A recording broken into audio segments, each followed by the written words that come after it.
Yo physics champs, welcome back to જ્ઞાન gravity, જ્યાં physics બને છે એકદમ ઇઝી અને ઇન્ટરેસ્ટિંગ. આજે આપણે ધોરણ 12 ફિઝિક્સનું ચેપ્ટર 8 વિદ્યુત ચુંબકીય તરંગો એવી રીતે શીખવાના છીએ કે પછી આ ટોપિક તમને ક્યારેય ભૂલાશે નહીં. રેડિયો વેવ્સથી લઈને ગામા રે સુધી આખું ઇલેક્ટ્રોમેગ્નેટિક સ્પેક્ટ્રમ આજે એક જ વિડીયોમાં ક્લિયર થઈ જવાનું છે. બોર્ડ એક્ઝામ હોય કે ગુજકેટ, આ ચેપ્ટરમાંથી આવતા ઇમ્પોર્ટન્ટ કોન્સેપ્ટ, ટ્રિક્સ અને એક્ઝામ ઓરિએન્ટેડ પોઈન્ટ પણ આપણે આ વિડીયોમાં કવર કરવાના છે. તો વિડીયોને અંત સુધી જરૂર જોતા રહેજો, કારણ કે વચ્ચે વચ્ચે મળશે એક્ઝામ હેક્સ, મેમરી ટ્રિક્સ અને મોસ્ટ ઇમ્પોર્ટન્ટ કોન્સેપ્ટ જે તમને પરીક્ષામાં સીધા જ માર્ક અપાવશે. અને જો હજુ સુધી જ્ઞાન ગ્રેવિટીને સબસ્ક્રાઇબ નથી કર્યું તો bro, what are you waiting for it? Hit that subscribe button, bell icon પર પણ દબાવી દો, જેથી આવનારી દરેક ધમાકેદાર ફિઝિક્સ વિડીયો સૌથી પહેલા તમને મળે.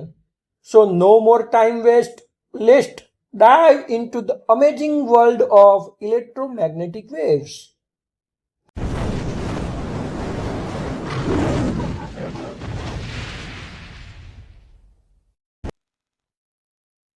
પ્રકરણ 8માં આપણે પહેલો પ્રશ્ન જોઈએ ને તો વિદ્યુત ચુંબકીય તરંગો વિશે સામાન્ય માહિતી આપો.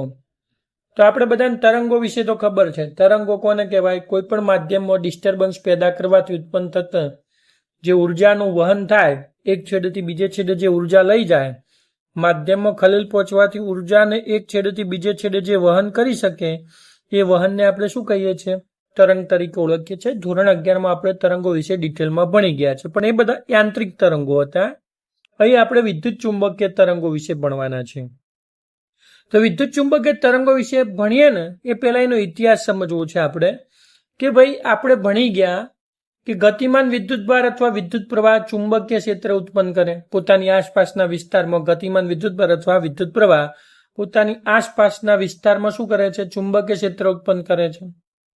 આપણે એ પણ ભણી ગયા કે કોઈ વાહક સાથે સંકળાયેલ ચુંબકીય ફ્લક્સમાં ફેરફાર કરવામાં આવે તો તેમાં ઈએમએફ અને પ્રવાહ પ્રેરિત થાય છે. ઈએમએફ અને વિદ્યુત પ્રવાહ પ્રેરિત થાય છે. આ બે બાબતો તો આપણે અગાઉ શીખી ગયા હતા, સમજી ગયા હતા. પણ હવે આ ચેપ્ટરમાં આપણે એવું પણ ભણવાના છીએ કે ખાલી એકલા વિદ્યુત પ્રવાહને કારણે જ ચુંબકીય ક્ષેત્ર પેદા નથી થતું, પણ બદલાતા જતા વિદ્યુત ક્ષેત્રને કારણે પણ ચુંબકીય ક્ષેત્ર ઉત્પન્ન થાય છે. એટલે કે વિદ્યુત ફ્લક્સમાં ફેરફાર કરવામાં આવે તો પણ ચુંબકીય ક્ષેત્ર ઉત્પન્ન થાય. આવું આપણને કોણે જણાવ્યું? તો આવું મેક્સવેલે જણાવ્યું. મેક્સવેલે એમ્પિયરના સર્ટિકલના નિયમમાં ખૂટતી અસાતત્યતા દૂર કરી અને આપણને એક સ્થાનાંતર પ્રવાહની સમજૂતી આપી. એ માટેની કેપેસિટરનો એક આખો પ્રયોગ કર્યો, જે આપણે આગળ ડિટેલમાં સ્થાનાંતર પ્રવાહમાં સમજવાના છીએ. અને એને અસાતત્યતા, એમ્પિયરના સર્ટિકલના નિયમમાં રહેલી અસાતત્યતા દૂર કરી. અને મેક્સવેલે અસાતત્યતા દૂર કરીને આપણને છે ને વિદ્યુત ચુંબકીય તરંગોના અસ્તિત્વની માહિતી આપી. આ સાથે સાથે મેક્સવેલે નોંધ્યું કે વિદ્યુત ચુંબકીય તરંગોની ઝડપ અને શૂન્યાવકાશમાં પ્રસરતા પ્રકાશની ઝડપ સમાન છે. અને આ રીતે મેક્સવેલે પ્રકાશ એ વિદ્યુત ચુંબકીય તરંગ છે એવું પ્રસ્થાપિત કર્યું. આમ મેક્સવેલે વિદ્યુત શાસ્ત્ર, ચુંબકીય શાસ્ત્ર અને પ્રકાશ શાસ્ત્ર આ ત્રણેય શાસ્ત્રોને અથવા ત્રણેય શાખાઓને એક સાથે સાંકળવાનું કાર્ય કર્યું. 1885માં હર્ષે તેની પ્રયોગશાળામાં પ્રાયોગિક રીતે વિદ્યુત ચુંબકીય તરંગો ઉત્પન્ન કર્યા. મેક્સવેલે એની શોધ કરી, પણ એ પોતે પ્રાયોગિક રીતે વિદ્યુત ચુંબકીય તરંગો શોધી ન શક્યો. પણ 1885માં હર્ષે પ્રાયોગિક રીતે વિદ્યુત ચુંબકીય તરંગોની શોધ કરી. અને આ જે તરંગોની શોધ થઈ ને એના પછી તો તમે જુઓ તો વ્યવહારમાં, સંદેશા વ્યવહારમાં, કમ્યુનિકેશન ટેકનોલોજીમાં બહુ મોટી ક્રાંતિ સર્જાઈ. અને આજે આપણે દરેક જગ્યાએ આવા વિદ્યુત ચુંબકીય તરંગોની મદદથી જ કામ લઈએ છીએ. ટીવી હોય કે રેડિયો હોય, મોબાઈલ ફોન હોય, બધા જ વિદ્યુત ચુંબકીય તરંગો વપરાય છે. આપણું રિમોટ કંટ્રોલ હોય, બધામાં વિદ્યુત ચુંબકીય તરંગો વપરાય છે. અને આ રીતે આ તરંગોએ કમ્યુનિકેશન ટેકનોલોજીમાં ખૂબ મોટો, સંદેશા વ્યવહારમાં ખૂબ મોટી ક્રાંતિ સર્જી. તો આ રીતે આપણે વિદ્યુત ચુંબકીય તરંગો વિશે સામાન્ય માહિતી મેળવી. આ ચેપ્ટરમાં વિદ્યુત ચુંબકીય તરંગો માટેની આપણે ડિટેલમાં ચર્ચા કરવાના છીએ. તો હવે આપણે બીજો પ્રશ્ન આપણને કહે છે કે સ્થાનાંતર પ્રવાહ વિશે સમજૂતી આપી એમ્પિયરના સર્ટિકલના નિયમમાં ખૂટતા પદનું સૂત્ર મેળવો. હવે આપણે જોઈએ ને તો અહીં આપણી પાસે આ જે સ્વિચ છે એ સ્વિચને આપણે બંધ કરીએ અહીંથી તો શું થાય કે બેટરી છે, આ બેટરીનો પોઝિટિવ પોઈન્ટ છે અને નેગેટિવ છે. તો શું થશે કે અહીંથી આ ઇલેક્ટ્રોન છે ને આ પ્લેટમાંથી કોઈક ડીક્યુ વિદ્યુતભારને પોતાની તરફ ખેંચશે. આ રીતે ડીક્યુ વિદ્યુતભાર શું થશે, પોતાની તરફ ખેંચશે, બરોબર છે. અને આ રીતે આ ડીક્યુ વિદ્યુતભાર ગતિ કરીને અહીં જમા થશે. એટલે અહીં એક ધન વીજભાર આવશે અને એની સામે છે અહીં એક ઋણ વીજભાર અહીં જમા થશે. આવું આપણને જોવા મળશે. હવે તમે જુઓ કે અહીંથી આ ઋણ વીજભાર ધન વીજભાર એમ ગતિ કરીને અહીં પહોંચે અને આ પ્લેટ પર જમા થાય. એ દરમિયાન અહીં વિદ્યુતભાર શું થાય, આ પરિપથમાં વહન પામે. એટલે વિદ્યુતભાર આ પરિપથમાં વહન પામે તો કોઈ ટી સમયે આપણે કોઈક બિંદુ વિચારીએ. ટી સમય ધારો કે આપણે એક આવું બિંદુ પી વિચારી દઈએ અહીં, અને એવું વિચારે કે ટી સમયે આ જે તાર છે, સુવાહક છે, આ જે સુવાહક તાર છે એ સુવાહક તારમાંથી કેટલો, ધારો કે આઈટી જેટલો પ્રવાહ પસાર થતો હશે. ટી સમય પસાર થતો પ્રવાહ કેટલો હશે, આઈટી પ્રવાહ હશે. તો આઈટી પ્રવાહને કારણે શું થશે, તારની આસપાસના વિસ્તારમાં શું થશે, આપણને ખબર છે ચુંબકીય ક્ષેત્ર રચાશે આ રીતે, બરોબર છે. તારની આસપાસના વિસ્તારમાં આ રીતે ચુંબકીય ક્ષેત્ર રચાશે, બરોબર છે. આ ચુંબકીય ક્ષેત્ર જે તારની આસપાસના વિસ્તારમાં રચાયું, આ બિંદુ પી આગળ, અહીં બિંદુ પી છે, બિંદુ પી આગળ રચાયું. ધારો કે આ બિંદુ પી એ તારથી કેટલું આર અંતરે આવેલું છે, તારથી કેટલા આર અંતરે આવેલું છે. તો આ બિંદુ પી આગળનું ચુંબકીય ક્ષેત્ર આપણે શોધવું હોય તો આપણે શું કરીએ, એમ્પિયરના સર્ટિકલના નિયમનો ઉપયોગ કરીએ. અને એમ્પિયરના સર્ટિકલના નિયમ પરથી બિંદુ પી આગળ આપણે વિદ્યુત ક્ષેત્ર ચુંબકીય ક્ષેત્ર શોધવું છે. તો આપણે એમ્પિયરના સર્ટિકલના નિયમ મુજબ, એમ્પિયરના સર્ટિકલના નિયમ મુજબ આપણે કહી શકીએ બિંદુ પી આગળ જે છે ઇન્ટિગ્રેશન બી ડોટ ડીએલ બરાબર μ0 ઇન્ટુ આઈટી. આ સૂત્ર પરથી આપણે બિંદુ પી આગળનું ચુંબકીય ક્ષેત્ર શોધી શકીએ. હવે તમે જુઓ કે આ બિંદુ પી આગળ છે ને ચુંબકીય ક્ષેત્ર કઈ દિશામાં હશે. તો આપણે જમણા હાથના અંગૂઠાના નિયમ પરથી જોઈએ તો ડીએલ અને બી બંને એક જ દિશામાં હોય. એટલે આપણે અહીં ઇન્ટિગ્રેશન બી ડીએલ કોસ 0 બરાબર μ0 ઇન્ટુ આઈટી આવું આપણે લખી શકીએ. હવે જે આપણે રિંગ બની, વર્તુળાકાર જે રિંગ બની, એ રિંગની ત્રિજ્યા ધારો કે આર છે. ચુંબકીય ક્ષેત્ર દ્વારા જે વર્તુળાકાર ભાગ રચાયો, બંધ ગાળો રચાયો, જે બંધ ગાળાની ત્રિજ્યા આર હોય અને બિંદુ પી એ શું છે, તારથી આર અંતરે આવેલું હોય. તો હવે આવા નાના નાના આપણે ગાળા લેવા પડે, ડીએલ ડીએલ ડીએલ ડીએલ, અને એનું આપણે ઇન્ટિગ્રેશન લેવું પડે. તો બી તો અચળ છે એટલે ઇન્ટિગ્રેશન ઓફ ડીએલ બરાબર μ0 ઇન્ટુ આઈટી આ સૂત્ર થાય. તો સો ધેટ કરીને આપણે લખીએ બી ડીએલ એટલે B into 2πr is equal to μ0 into IT. આ રીતે આપણે લખી શકીએ. સો ધેટ ચુંબકીય ક્ષેત્ર બી બરાબર આપણને શું મળી ગયું, μ0 આઈટી, અથવા તો આપણે પ્રવાહ, વિદ્યુત પ્રવાહ આઈટી શોધીએ તો પણ ચાલે. તો આ રીતે આપણને B is equal to B into 2πr is equal to μ0 into IT આવું ચુંબકીય ક્ષેત્ર આપણને મળ્યું. આના સમીકરણ નંબર આપણા હાલ પૂરતું 1 કહીએ, બરાબર છે. તો આ બાબત આપણે તો એમ્પિયરના સર્ટિકલના નિયમથી આપણે આ ભણી ગયા હતા. હવે શું થશે કે આ કેપેસિટર ધીમે ધીમે વિદ્યુતભાર અહીંથી એક ગયો, હવે બીજો ધન વિદ્યુતભાર અહીંયા આવ્યો, ત્રીજો આવ્યો, ચોથો આવ્યો, એમ અહીં ધન વિદ્યુતભાર શું થયા, આ પ્લેટ પર વધતા ગયા. તો એમ એને અનુરૂપ આ પ્લેટ પર પણ ઋણ વિદ્યુતભારમાં ફેરફાર થતો ગયો. એટલે કે ધીમે ધીમે શું થયું કે વિદ્યુતભારો છે એ પ્લેટને ચાર્જિંગ કરતા થયા. આ તો કેપેસિટરનું ચાર્જિંગ થતું ગયું, કેપેસિટર પર વિદ્યુતભાર જમા થતો ગયો. આ ચાર્જિંગ દરમિયાન શું થયું, તો કેપેસિટર જે છે એ કેપેસિટર ચાર્જિંગ થયું ને વિદ્યુત ભારનો જથ્થો ધીમે ધીમે સમય સાથે વધતો ગયો. તો હવે શું થયું? તો હવે આ બિંદુ પી પાસે તો આપણે ચુંબકીય ક્ષેત્ર શોધ્યું જે આટલું છે. એ ચુંબકીય ક્ષેત્રની દિશા પણ આપણે જમણા હાથના સ્ક્રૂના નિયમની મદદથી શોધી કાઢી. અને એની દિશા શોધવા માટે મેક્સવેલે એક પ્રયોગ પણ કર્યો. મેક્સવેલે શું કર્યું કે આ બિંદુ આગળ એક ચુંબકીય સોય મૂકી દીધી અને જોયું તો આ ચુંબકીય સોય શું થયું? કોણાવર્તન પામી. આ બિંદુ પી આગળ ચુંબકીય સોય કેવી થઈ? કોણાવર્તન પામી. આ બિંદુ જે પી છે, બિંદુ પી આગળ ચુંબકીય સોય શું થઈ ગઈ? કોણાવર્તન પામી. શેના કારણે પામી? તો આપણને ખબર છે વિદ્યુત પ્રવાહને કારણે ઉદ્ભવતા ચુંબકીય ક્ષેત્રને કારણે ચુંબકીય બળ લાગે ને એના કારણે ચુંબકીય સોય કોણાવર્તન પામે. આ તો નોર્મલી આપણે આ બધાએ આ બાબત તો જોઈ છે અને સમજી પણ છે.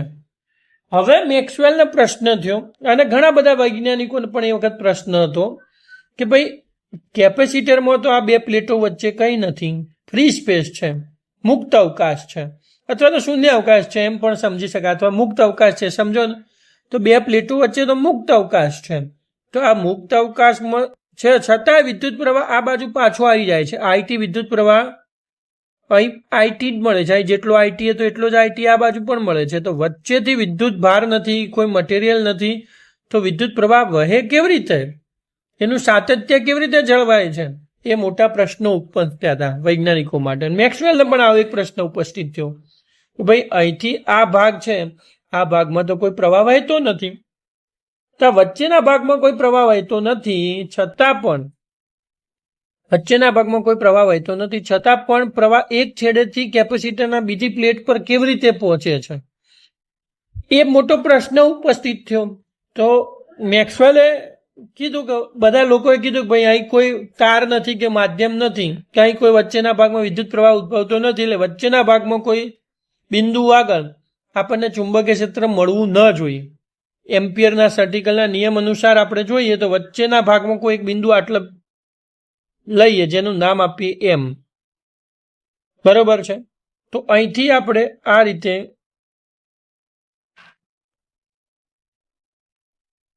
આટલા બિંદુ એમ લઈએ અને આ બિંદુ એમમાંથી પસાર થતું એક એમ્પિયરન લૂપ વિચારીએ. આ એમ્પિયરન લૂપ આપણે આવી એક વિચારી લીધી. એક એમ્પિયરન લૂપ વિચારીએ આવી પતલી સરખી.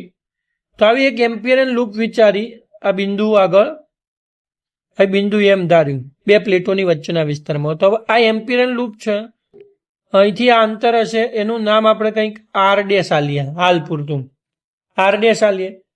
તો હવે આ બિંદુ એમ આગળ ઉદ્ભવતું ચુંબકીય ક્ષેત્ર આપણે શોધવું છે. તો એમ્પિયરના સર્ટિકલના નિયમ અનુસાર હવે આ કિસ્સામાં ઉદ્ભવતું જે ચુંબકીય ક્ષેત્ર છે ઇન્ટિગ્રેશન બી ડોટ ડીએલ અથવા બી ડીએલ કોસ 0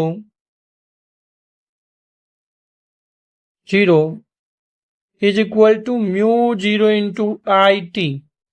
આવો આપણે પ્રશ્ન આઈ ટી ના જગ્યાએ આઈ ડેશ ટી.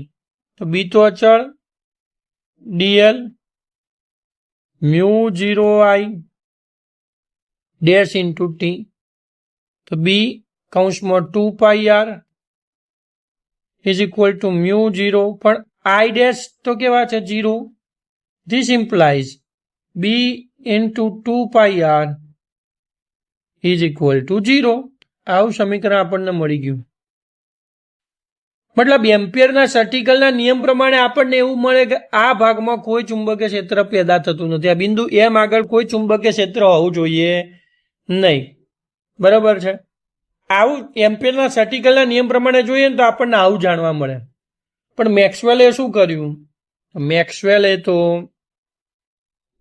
શું કર્યું? એક સાદો જ પ્રયોગ કર્યો કે આ જે નીડલ હતી ચુંબકીય નીડલ એ બિંદુ એમ આગળ મૂકી દીધી. ચુંબકીય સોય છે એને બિંદુ એમ આગળ મૂકી. બિંદુ એમ આગળ ચુંબકીય સોય મૂકીને તો મેક્સવેલને જોવા મળ્યું કે આ બિંદુ પી આગળ ચુંબકીય સોય જેટલું કોણાવર્તન અનુભવતી હતી ને એટલું જ કોણાવર્તન બિંદુ એમ આગળ મૂકેલી ચુંબકીય સોય પણ એટલું જ કોણાવર્તન અનુભવે છે. પણ એમ્પિયરના સર્ટિકલનો નિયમ તો શું કહે છે કે ત્યાં કોઈ ચુંબકીય ક્ષેત્ર નથી. એટલે ચુંબકીય ક્ષેત્ર ના હોય તો ચુંબકીય સોય પર ચુંબકીય બળ લાગે નહીં, ચુંબકીય બળ ન લાગે ચુંબકીય સોય કોણાવર્તન પામે નહીં. મેક્સવેલનું કહેવું એવું, મતલબ એમ્પિયરનું કહેવું હતું કે વચ્ચેના ભાગમાં કોઈ પ્રવાહ વહેતો નથી, પ્રવાહ વહેતો નથી એટલે ચુંબકીય ક્ષેત્ર નથી, ચુંબકીય ક્ષેત્ર નથી એટલે ચુંબકીય સોયનું કોણાવર્તન થવું જોઈએ નહીં. પણ મેક્સવેલે પ્રયોગ કર્યો તો એને જોવા મળ્યું કે ચુંબકીય સોયનું કોણાવર્તન થાય છે, અને કોણાવર્તન પણ કેટલું થાય છે. આ ચુંબકીય સોય જે બિંદુ પી આગળ કોણાવર્તન અનુભવે છે તેટલું જ કોણાવર્તન કઈ દિશામાં, બિંદુ પી આગળ જે દિશામાં સોયનું કોણાવર્તન થાય છે એ જ દિશામાં એટલા જ ખૂણે અહીં પણ કોણાવર્તન થાય છે. મતલબ કે અહીં જેટલું ચુંબકીય ક્ષેત્રનું અસ્તિત્વ છે એટલું જ ચુંબકીય ક્ષેત્રનું અસ્તિત્વ અહીં પણ છે. એટલે એમ્પિયરના નિયમમાં કંઈક ભૂલ છે અથવા કંઈક ખૂટે છે. એમ્પિયરના નિયમમાં કંઈક બાબત ખૂટે છે, અને એ ખૂટતી બાબત એમ્પિયરનો નિયમ સંપૂર્ણપણે સાચો નથી એવું મેક્સવેલે કીધું, કે એમ્પિયરના નિયમમાં કંઈક ખામી છે એવું મેક્સવેલે કીધું. આ પ્રયોગ કર્યા પછી મેક્સવેલે કીધું કે એમ્પિયરના નિયમમાં કંઈક ખામી છે. તો શું ખામી છે એ મેક્સવેલને દૂર કરવી હતી. તો શું કર્યું મેક્સવેલે? તો મેક્સવેલે પછી વિચાર્યું અને એને ખબર પડી કે અહીં શું થાય છે, ધીમે ધીમે આ પ્લેટ પર ધન વીજભાર વધતો જાય છે.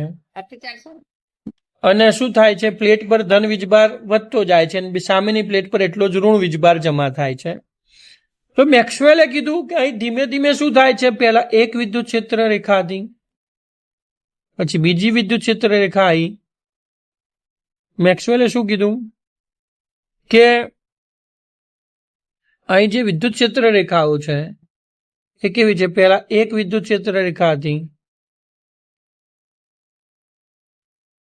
વિદ્યુત ક્ષેત્ર રેખા 1 હતી, પછી વિદ્યુત ક્ષેત્ર રેખા 2 થઈ, પછી 3 થઈ, 4 થઈ. આમ વિદ્યુત ક્ષેત્ર રેખાઓ વધતી ગઈ.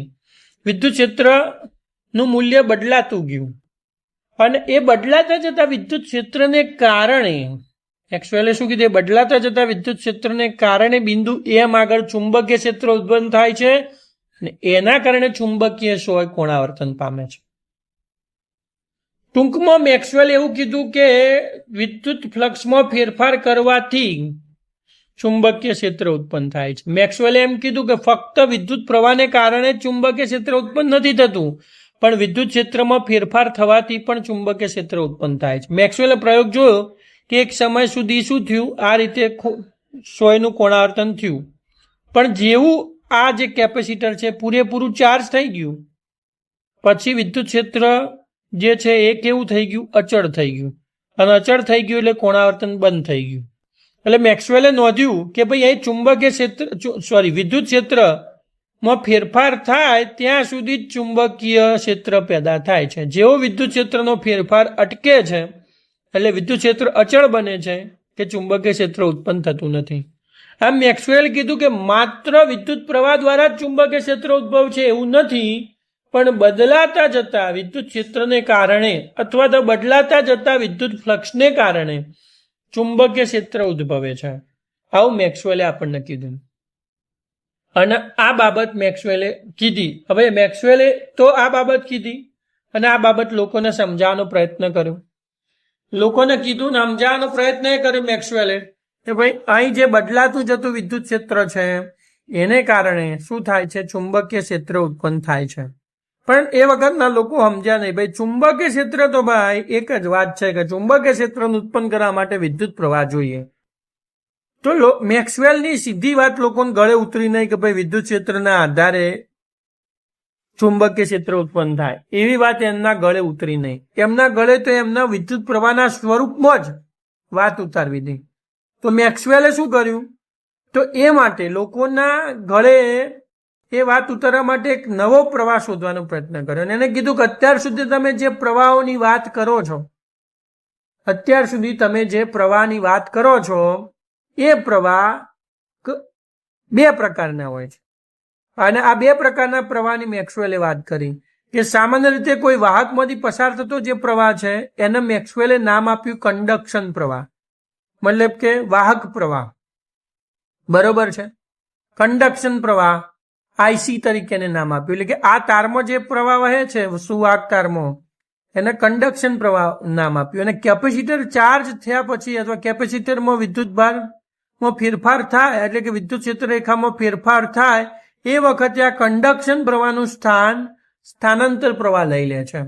એટલે કે બે પ્લેટો વચ્ચે કંડક્શન પ્રવાહ એટલે કે વાહક પ્રવાહની જગ્યાએ સ્થાનાંતર પ્રવાહ બરોબર છે આઈડી સ્થાન લે છે એવું મેક્સવેલે કીધું અને એને સમજૂતી પણ આપી મેક્સવેલે કે આ પ્રવાહ કેટલો હશે, આ જે સ્થાનાંતર પ્રવાહ છે કેટલો હશે એ સમજાવ્યું મેક્સવેલે અને એને મેક્સવેલે એ સમજાવ્યું અને આગળ વાત કરી કે આ સ્થાનાંતર પ્રવાહનું મૂલ્ય કેટલું છે.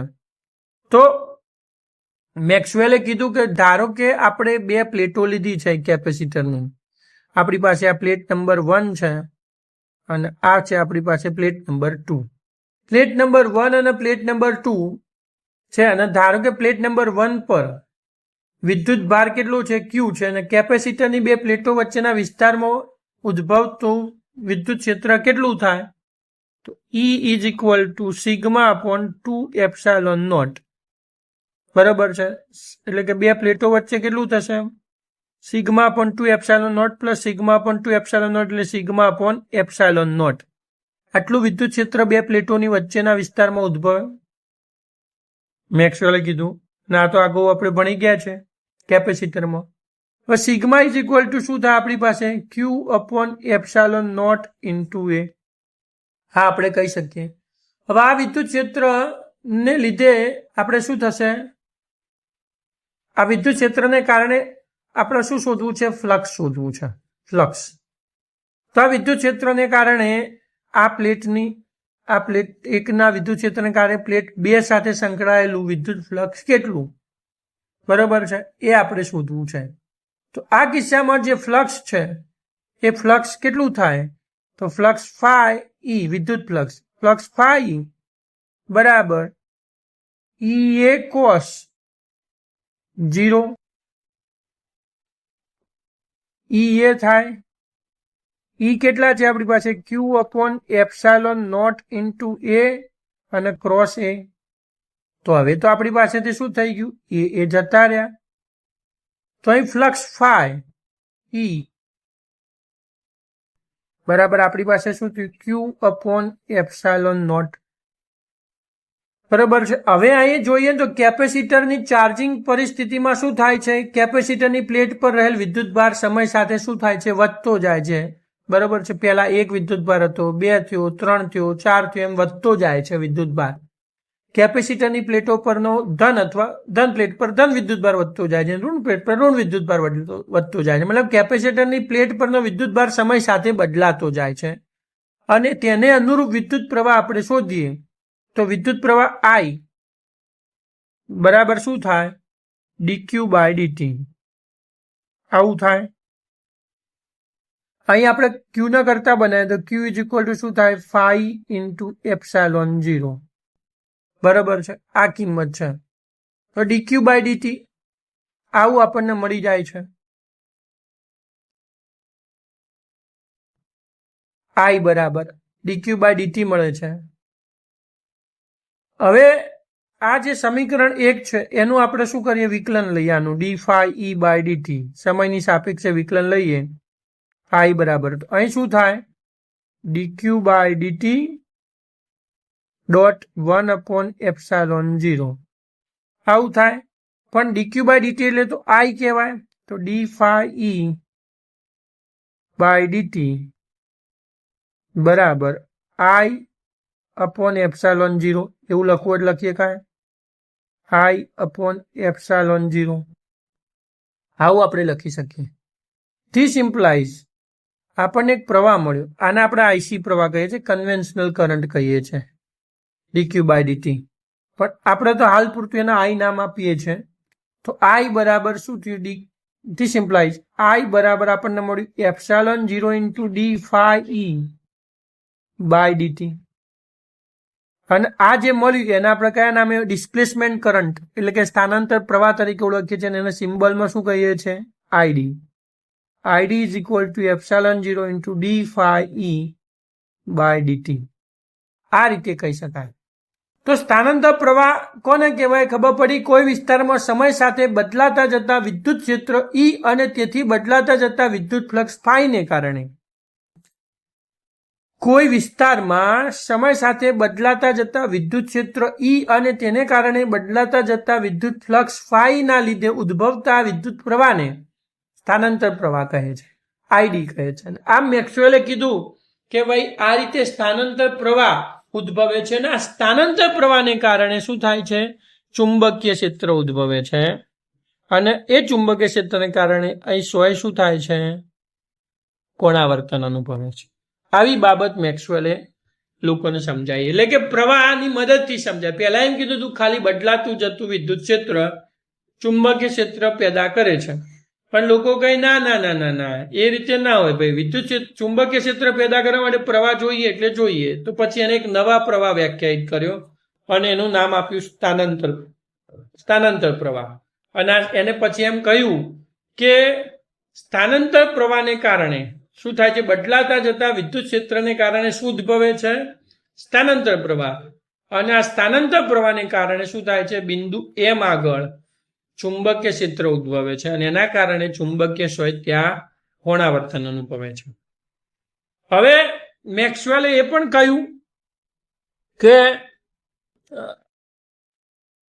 જે કુલ પ્રવાહ છે, કુલ પ્રવાહ આઈ એ કેટલો છે? તો કુલ પ્રવાહ આઈ એ આપણી પાસે છે આઈસી પ્લસ આઈડી જેટલો. મેક્સવેલે આ સૂત્ર આપ્યું, બરાબર છે. કુલ પ્રવાહ આઈ કેટલો છે આપણી પાસે? IC plus ID. હવે આઈસી કેટલા છે તો એ આપણને ખબર છે. આઈસી આપણી પાસે છે સામાન્ય વાહક તારમાંથી પસાર થતો વિદ્યુત પ્રવાહ. અને આઈડી કેટલા છે? તો આપણે આઈડી તો શોધ્યા છે, એટલે અહીં થાય આઈસી પ્લસ આઈડી ના જગ્યાએ હું લખીશું epsilon 0 into D phi E by DT. આવું આપણે લખી શકીએ, બરાબર છે. તો આઈ કોઈ સમયે પ્રવાહ છે આઈ બરાબર IC plus epsilon 0 into A. અહીં શું થઈ જશે? D E. હવે કેવી રીતે આવ્યું જો સમજાવું તો અહીં D phi E D by DT અને શું થયું? ફાઈ ઈ બરાબર ઈ એ. બરાબર. હવે પ્લેટોનું ક્ષેત્રફળ તો કેવું રે? અચળ રે. તો પ્રવાહ આઈ બરાબર શું થઈ ગયું? IC plus epsilon 0 into A D by DT. કારણ કે વિદ્યુત ક્ષેત્ર સમય સાથે બદલાય છે, ક્ષેત્રફળ તો અચળ રહે છે. તો આ રીતે આપણને આઈ બરાબર IC plus epsilon 0 into A into D by DT આવું એક સૂત્ર મળ્યું, બરાબર છે. તો આ સમીકરણ પરથી આપણે એવું કહી શકીએ કે અહીં જે આ બાબત આપણે જોઈએ તો અહીં શું કહે છે કે ભાઈ જ્યાં સુધી વાહક તાર છે, જ્યાં સુધી અહીં વાહક તાર છે ત્યાં સુધી વાહક તારમાં આઈડી કેવો છે? 0 છે. વાહક તાર હોય એ ભાગમાં, એટલે કે કેપેસિટરની પ્લેટની બહારના ભાગમાં, કેપેસિટરની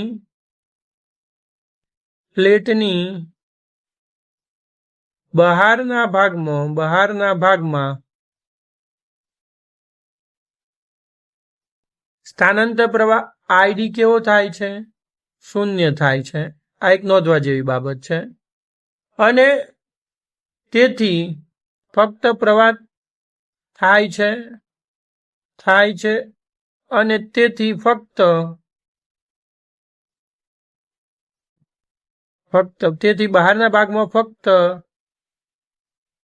બહારના ભાગમાં ફક્ત I is equal to ID. તો 0 થઈ ગયું એટલે I is equal to IC પ્રવાહ વહે છે, બરાબર છે. આ એક બાબત સામાન્ય આપણે ખબર પડી. આ જ રીતે કેપેસિટર ની અંદરના ભાગમાં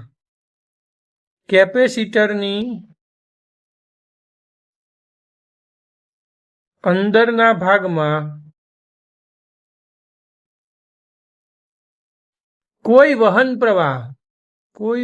પ્રવાહ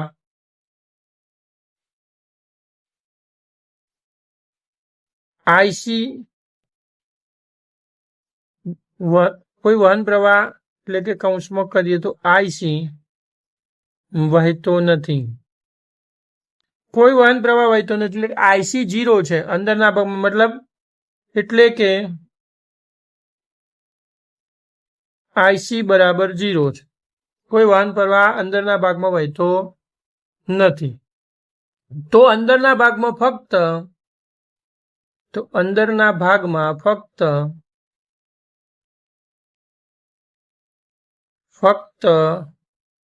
I is equal two ID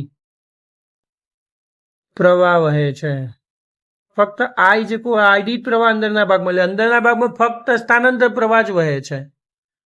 એટલે આમ આપણે કહી શકીએ કે કુલ પ્રવાહ જે I છે is equal two IC plus ID, એમાં એક વખતે જ્યારે બહારનો ભાગ હોય કેપેસિટરની બહારનો ભાગ ત્યારે શું થાય છે, ફક્ત વહન પ્રવાહ વહે છે, અને કેપેસિટરના અંદરના ભાગમાં આવીએ ત્યારે વહન પ્રવાહનું સ્થાન કોણ લઈ લે છે, સ્થાનાંતર પ્રવાહ લઈ લે છે, અને વહન પ્રવાહ શૂન્ય થઈ જાય છે.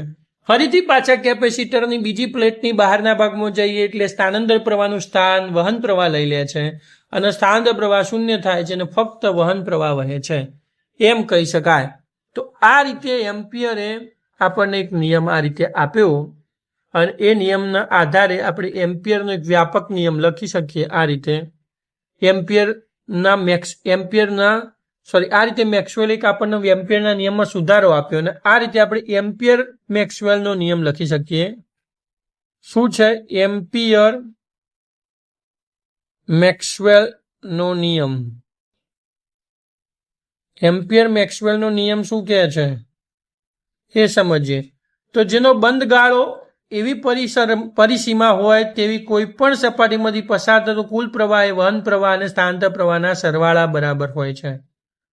બરાબર, જેનો બંધ ગાળો એવી પરિસીમા હોય તેવી કોઈ પણ સપાટીમાંથી, એટલે કે કોઈ પણ બંધ ગાળો ધરાવતી સપાટીમાંથી પસાર થતો કુલ પ્રવાહ એ વહન પ્રવાહ અને સ્થાનાંતર પ્રવાહના સરવાળા બરાબર હોય છે, જેને એમ્પિયરનો નિયમ મેક્સવેલનો નિયમ કહે છે. શબ્દોમાં બોલવું હોય તો કહી શકાય કોઈ પણ બંધ સપાટીમાંથી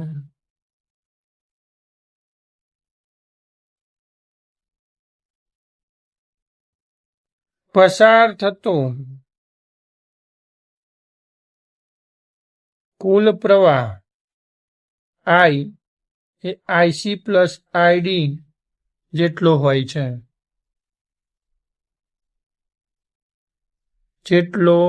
છે, એમ આપણે કહી શકીએ છીએ. અને આથી આપણે એમ્પિયર મેક્સવેલનું સૂત્ર ધારવું હોય તો integration B.dl is equal to μ0 into I બરાબર μ0 ઇન્ટુ આઈસી પ્લસ આઈડી, કિંમતો મૂકીએ is equal to μ0 IC plus epsilon 0 into D phi E by DT. બરાબર, તો is equal to μ0 IC plus μ0 into epsilon 0 D phi E by DT. આ થઈ ગયું આપણું integration B.dl. તો આને આપણે કહીશું એમ્પિયર મેક્સવેલનો નિયમ, અને આ રીતે મેક્સવેલે એમ્પિયરના નિયમમાં ખૂટતું આ પદ આપણને ઉમેરીને આપ્યું. બરાબર છે, એમ્પિયરના નિયમમાં ખૂટતું આ સ્થાનાંતર પ્રવાહનું સૂત્ર જે છે એ સૂત્ર સુધારીને આપણને આપ્યું, ને આ રીતે એમ્પિયરના નિયમમાં ખૂટતું પદ આપણે મેળવ્યું. તો અહીં આપણે ખબર પડી કે ભાઈ ફક્ત ને ફક્ત વિદ્યુત પ્રવાહને કારણે ચુંબકીય ક્ષેત્ર ઉદ્ભવે છે એવું નથી, પરંતુ ચુંબકીય ક્ષેત્રના ઉદ્ભવ માટે વિદ્યુત પ્રવાહ ઉપરાંત બદલાતું જતું વિદ્યુત ક્ષેત્ર પણ જવાબદાર છે. વિદ્યુત પ્રવાહથી પણ ચુંબકીય ક્ષેત્ર ઉદ્ભવે અને બદલાતા જતા વિદ્યુત ક્ષેત્ર અથવા તો તેના કારણે બદલાતા જતા વિદ્યુત ફ્લક્સને કારણે શું થાય છે, ચુંબકીય ક્ષેત્ર ઉદ્ભવે છે, એમ આપણે કહી શકીએ. તો આ રીતે મેક્સવેલે એક ક્રાંતિકારી શોધ કરી, અને આ શોધના આધારે આગળ વિદ્યુત ચુંબકીય તરંગોનો પાયો નંખાવાનો છે. તો અહીં આપણે મેક્સવેલ નો આ કેપેસિટર વાળા પ્રયોગની સમજૂતી ખબર પડી. અને મેક્સવેલની આ શોધથી શું થયું તો ભાઈ અહીંથી પ્રવાહ આ બાજુ પહોંચે ને વચ્ચે શૂન્યાવકાશ છે તો વચ્ચે પ્રવાહ જાય છે ક્યાં એ પ્રશ્ન પણ દૂર થઈ ગયો કે વચ્ચે જે કરંટ હતો આઈસી એ આઈડી સ્વરૂપમાં ફેરવાઈ ગયો અને પછી પાછો વાહકમાં આવ્યો એટલે પાછો આઈસી સ્વરૂપમાં ફેરવાઈ ગયો. એટલે કેપેસિટરની વચ્ચેના ભાગમાં પ્રવાહની જે સાતત્યતા માટેની મૂંઝવણો હતી એ મૂંઝવણો આ મેક્સવેલે દૂર કરી. અને આ રીતે આપણે શું કર્યું, સ્થાનાંતર પ્રવાહ વિશે માહિતી મેળવી અને એમ્પિયરના નિયમમાં ખૂટતા પદનું સૂત્ર પણ મેળવ્યું.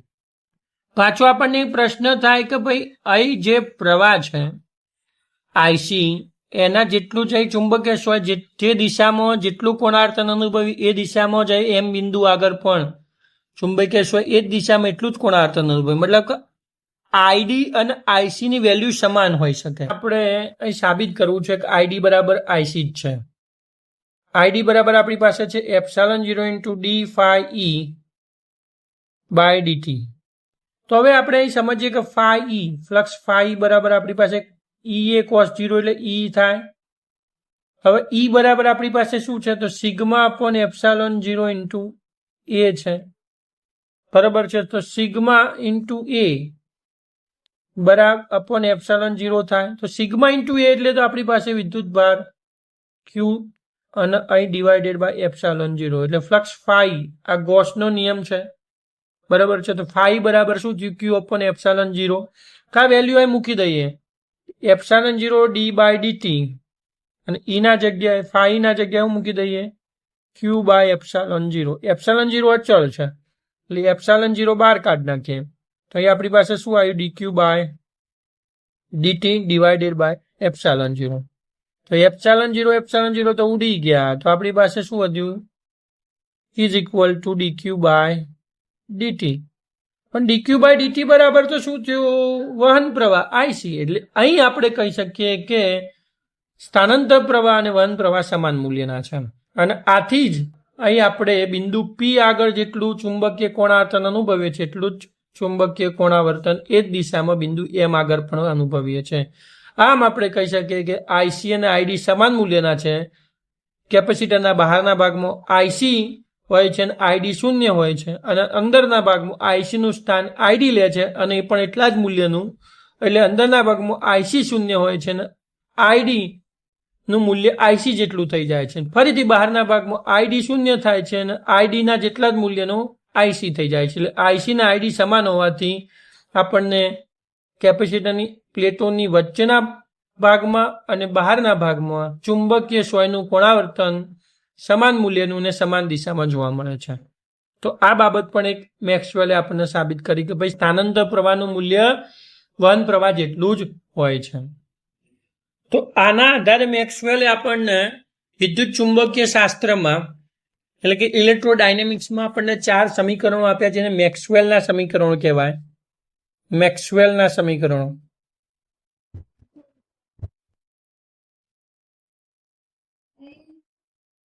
મેક્સવેલ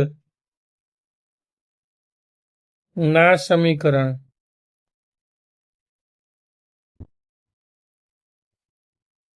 મેક્સવેલે આ સમીકરણો 4 સમીકરણો આપણને આપ્યા. પહેલું છે આપણી પાસે ગોસનો નિયમ વિદ્યુત શાસ્ત્ર માટેનો. શું કહે છે integration E dot dA is equal to Q upon epsilon 0. બરાબર છે. આ છે ગોસનો નિયમ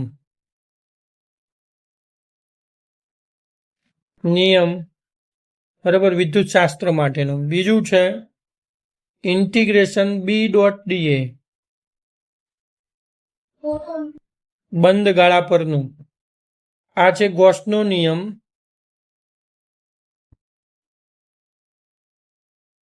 કયા આ છે વિદ્યુત શાસ્ત્ર માટેનો. આ છે ચુંબકીય શાસ્ત્ર માટેનો. બરાબર છે. ચુંબકત્વ માટેનો વાત કરીએ છીએ. ત્રીજો છે નિયમ ઇન્ટિગ્રેશન ઈ ડોટ ડીએલ બરાબર minus D phi B by DT. આ છે ફેરેડેનો નિયમ. એનો પ્રેરણનો નિયમ છે ને. અને છેલ્લો આપણે એમ્પિયર મેક્સવેલનો નિયમ ચોથો ઇન્ટિગ્રેશન બી ડોટ ડીએલ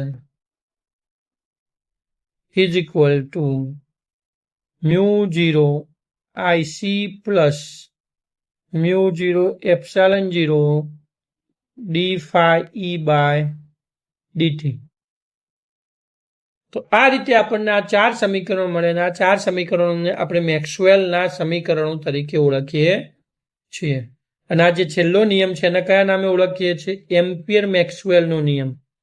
એનું નામ આપીશું એમ્પિયર મેક્સવેલ નિયમ. બરાબર. તો આ રીતે આપણે એમ્પિયર મેક્સવેલના નિયમની સમજૂતી પણ મેળવી. તો ચલો હવે આપણે ત્રીજા પ્રશ્નમાં શું કહે છે કે વિદ્યુત ચુંબકીય તરંગો કેવી રીતે ઉત્પન્ન કરી શકાય. તો આપણે જાણીએ છીએ કે સ્થિર અવસ્થામાં રહેલ વિદ્યુત ભાર કેવા? સ્થિર અવસ્થામાં રહેલ અથવા અચળ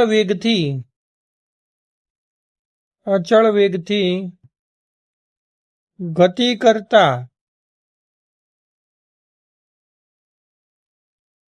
વિદ્યુત ભારના કારણે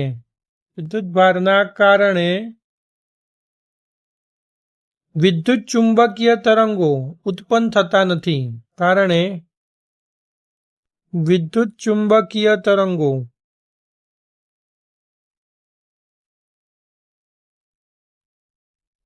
ઉદ્ભવતા નથી.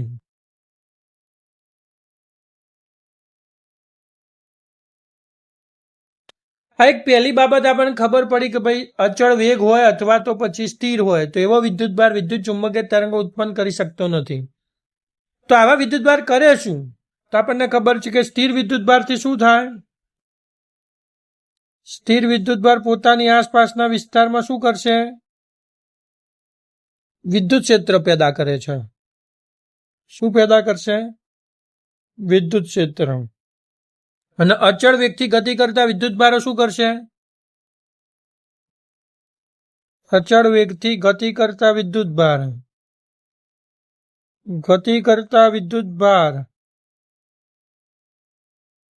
શું કરે છે? પોતાની આસપાસના વિસ્તારમાં ચુંબકીય ક્ષેત્ર પેદા કરે છે. શું કરે છે? ચુંબકીય ક્ષેત્ર ઉત્પન્ન કરે છે. પણ આમાંથી બંને સ્થિતિમાં આપણને વિદ્યુત ચુંબકીય તરંગો નથી મળતા. વિદ્યુત ક્ષેત્ર અને ચુંબકીય ક્ષેત્ર મળે છે. સ્થિર વિદ્યુતભાર વિદ્યુત ક્ષેત્ર ઉત્પન્ન કરે અને અચળ વેગથી ગતિ કરતા વિદ્યુતભાર ચુંબકીય ક્ષેત્ર ઉત્પન્ન કરે. હા, ચુંબકીય ક્ષેત્ર સાથે સાથે એમાં વિદ્યુત ક્ષેત્ર પણ હોઈ શકે પણ વિદ્યુત ચુંબકીય તરંગો હોતા નથી. હવે વિદ્યુત ચુંબકીય તરંગો તો કેવી રીતે ઉત્પન્ન થાય છે? તો મેક્સવેલના વિદ્યુત ચુંબકીય તરંગવાદ અનુસાર પ્રવેગિત વિદ્યુતભારો કેવા? પ્રવેગિત વિદ્યુતભાર જેનો વેગ સમય સાથે બદલાતો જતો હોય એવા પ્રવેગિક વિદ્યુતભાર વિદ્યુત ચુંબકીય તરંગોનું ઉત્સર્જન કરે છે. વિદ્યુત ચુંબકીય તરંગોનું ઉત્સર્જન કરે છે.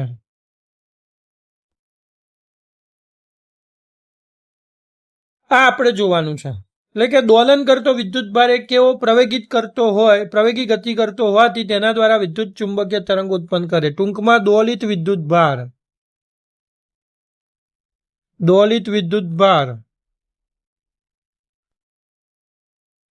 વિદ્યુત ચુંબકીય તરંગોનું ઉત્સર્જન કરે.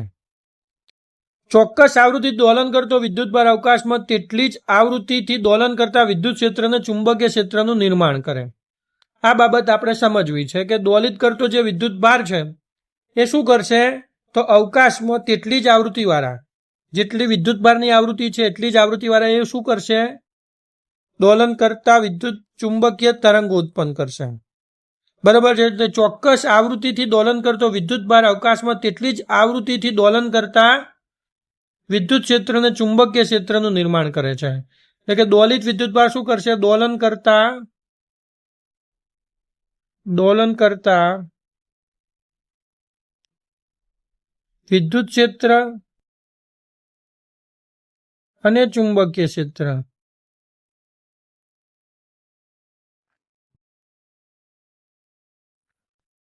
ઉત્પન્ન કરે છે. અને દોલન કરતા વિદ્યુત ક્ષેત્ર અને ચુંબકીય ક્ષેત્ર શું કરે છે? વિદ્યુત ચુંબકીય તરંગો ઉત્પન્ન કરે છે. એટલે કે આમ તરંગ અવકાશમાં પ્રસરણ પામે છે, પ્રસરે છે, તેમ દોલન કરતો વિદ્યુત ભારે દોલન કરતા વિદ્યુત ક્ષેત્રો અને ચુંબકીય ક્ષેત્રો એકબીજાને ઉત્પન્ન કર્યા કરે છે. અને આનું પૂર્ણાતન થવાથી અવકાશમાં વિદ્યુત ક્ષેત્ર અને ચુંબકીય ક્ષેત્રના દોલનો પ્રસરે છે. એટલે કે વિદ્યુત ક્ષેત્ર અને ચુંબકીય ક્ષેત્રના દોલનોને જ આપણે વિદ્યુત ચુંબકીય તરંગો કહીએ છીએ. આમ તરંગ અવકાશમાં પ્રસરે છે તેમ તેમ દોલન કરતો વિદ્યુત ભારે દોલન કરતા વિદ્યુત ક્ષેત્રો અને ચુંબકીય ક્ષેત્રો એકબીજાની આસપાસ ઉત્પન્ન કરે છે. આ બાબત આપણે એક આકૃતિથી સમજીએ તો જો આ રીતે આપણને વિદ્યુત ચુંબકીય તરંગો અવકાશમાં મળે. તમે અહીં જુઓ ને, વિદ્યુત ચુંબકીય તરંગમાં નજર નાખો ને તો આ રીતે આપણને ઉપર તરફ એક ઇલેક્ટ્રિક ફિલ્ડ મળે છે અને આ તરફ આપણને મેગ્નેટિક ફિલ્ડ મળે છે. અને આ રીતે વિદ્યુત ક્ષેત્ર અને ચુંબકીય ક્ષેત્રના સતત દોલનોને કારણે શું થાય? વિદ્યુત ચુંબકીય તરંગો ઉત્પન્ન થાય છે, એ આપણે જોઈ શકીએ છીએ. હવે આ તરંગો જે ઉત્પન્ન થયા છે એને આપણે સમજવા છે, બરાબર છે? તો એને આપણે સમજીએ. એક આ રીતે જોવા તો આ રીતે તમને દોલનો જોવા મળશે. તો વિદ્યુત ચુંબકીય તરંગોના દોલનો આ રીતે થાય છે કે આ જે નીચે છે એ વિદ્યુત ક્ષેત્ર અને ચુંબકીય ક્ષેત્ર પરસ્પર આ રીતે તમને લંબ જોવા મળે છે. આ રીતે ચુંબકીય ક્ષેત્ર ગણો તો આ રીતે વિદ્યુત ક્ષેત્રના સદિશો પરસ્પર એકબીજાને લંબ આ રીતે દોલનો પામે છે અને એના કારણે વિદ્યુત ચુંબકીય તરંગ શું થાય છે? માધ્યમમાં પ્રસરણ પામે છે. આ બાબત આપણે સમજવી જોઈએ. તો અહીં આપણે જોઈએ, જુઓ તો આ રીતે તમને જોવા મળે છે દોલન. જોયું તમે આ રીતે? તો આ રીતે તમને વિદ્યુત ચુંબકીય તરંગોના દોલનો જોવા મળે છે. અને આ રીતે માધ્યમમાં શું થાય છે? વિદ્યુત ચુંબકીય ક્ષેત્ર અને વિદ્યુત ક્ષેત્ર અને ચુંબકીય ક્ષેત્રના દોલનો પ્રસરે છે, જેને આપણે વિદ્યુત ચુંબકીય તરંગ તરીકે ઓળખી શકીએ. તો આમ આપણે શું કહી શકીએ કે વિદ્યુત ક્ષેત્ર અને ચુંબકીય ક્ષેત્રના દોલનો માધ્યમમાં પ્રસરે અને એના કારણે વિદ્યુત ચુંબકીય તરંગો ઉત્પન્ન થાય છે, એમ આપણે કહી શકીએ.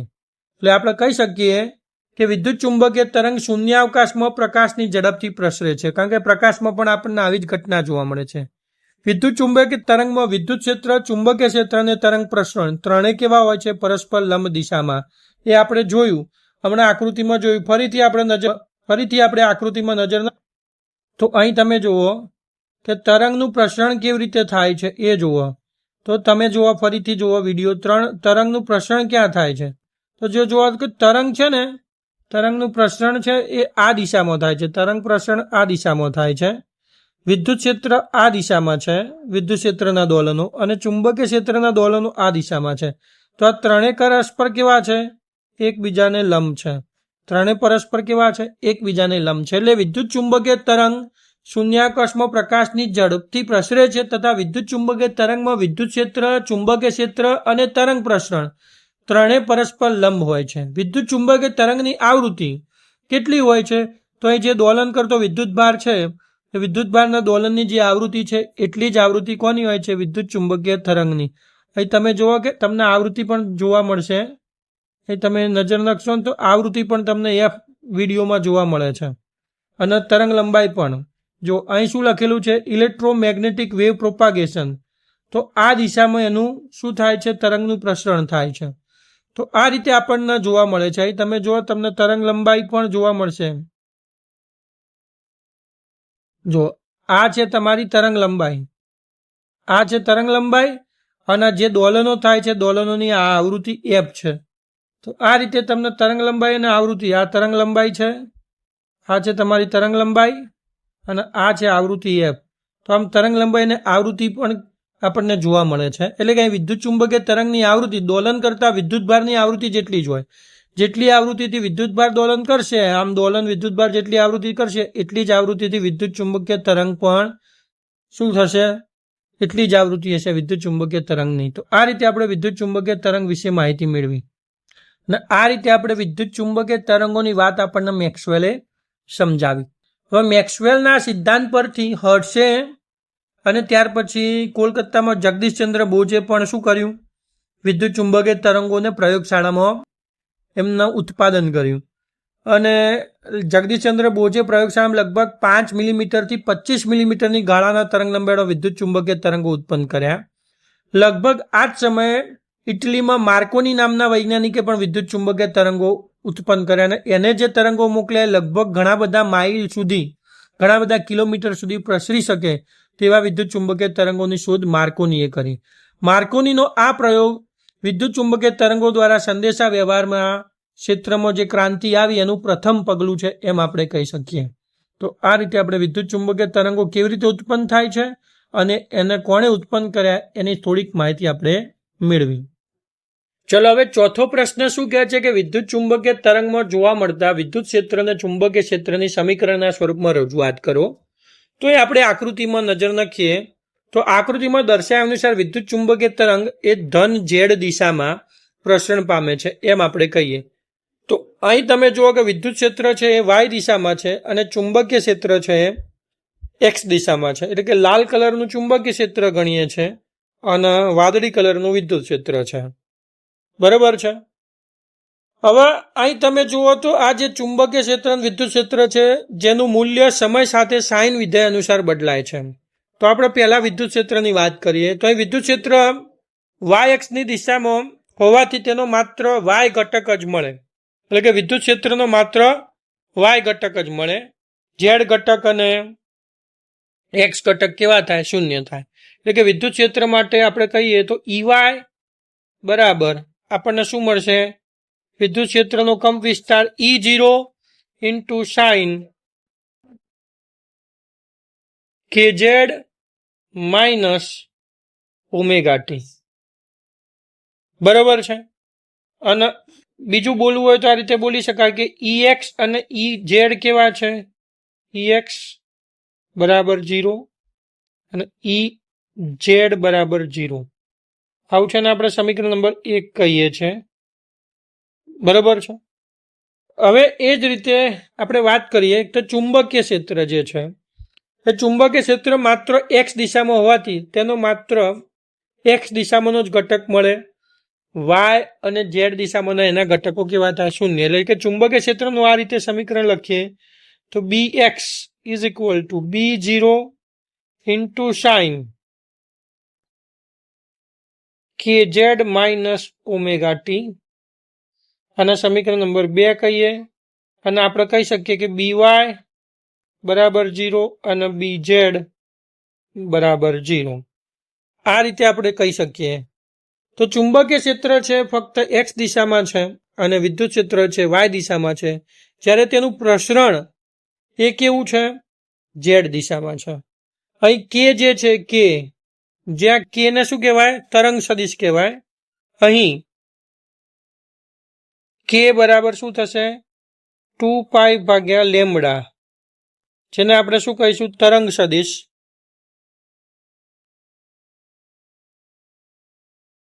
તરીકે ઓળખીએ છીએ. એને આપણે તરંગ સદિશ તરીકે ઓળખીએ છીએ. ઓમેગા છે કોણીય આવૃત્તિ છે. ઓમેગાને શું કહીશું આપણે? કોણીય આવૃત્તિ. અને જે તરંગ છે એની ઝડપ, તરંગની ઝડપ કેટલી થાય? તો તરંગની ઝડપ જેને V અથવા તો વિદ્યુત ચુંબકીય છે એની ઝડપ પ્રકાશની ઝડપ જેટલી જ હોય એટલે C પણ કહી શકાય. ઓમેગા ભાગ્યા કે તરીકે આપણે ઓળખી શકીએ છીએ. તો આ રીતે આપણે વાત કરી. બરાબર છે. બે તરંગોના શીર્ષ આ રીતે ગણીએ. અહીંથી અહીં સુધીનું જે અંતર છે અંતર આપણે કેલ્ક્યુલેટ કરીએ તો અહીં લેમ્બડા થાય. અંતર કેલ્ક્યુલેટ થાય તો આ અંતર કેટલું છે? લેમ્બડા જેટલું છે એમ આપણે કહી શકીએ. તો આ રીતે આપણને વિદ્યુત ચુંબકીય તરંગોની ખબર પડી કે ભાઈ વિદ્યુત ક્ષેત્ર છે એ વાય દિશામાં દોલન કરે, ચુંબકીય ક્ષેત્ર એક્સ દિશામાં દોલન કરે તો તરંગ ઝેડ દિશામાં પ્રસરણ પામે.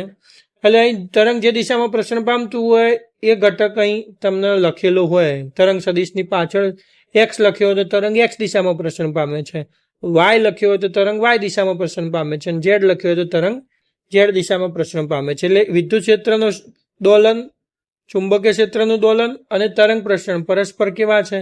લંબ છે એમ કહી શકાય. ચલો હવે આપણે આગળ એક પ્રશ્ન જોઈએ.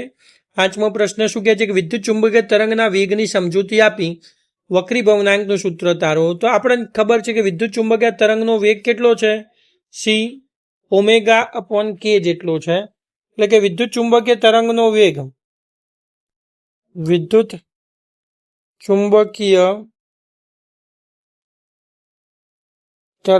વેગ સી બરાબર ચુંબકીય તરંગનો વેગ કોના બરાબર છે? બરાબર પ્રકાશનો વેગ, જેને આપણે સી કહીશું.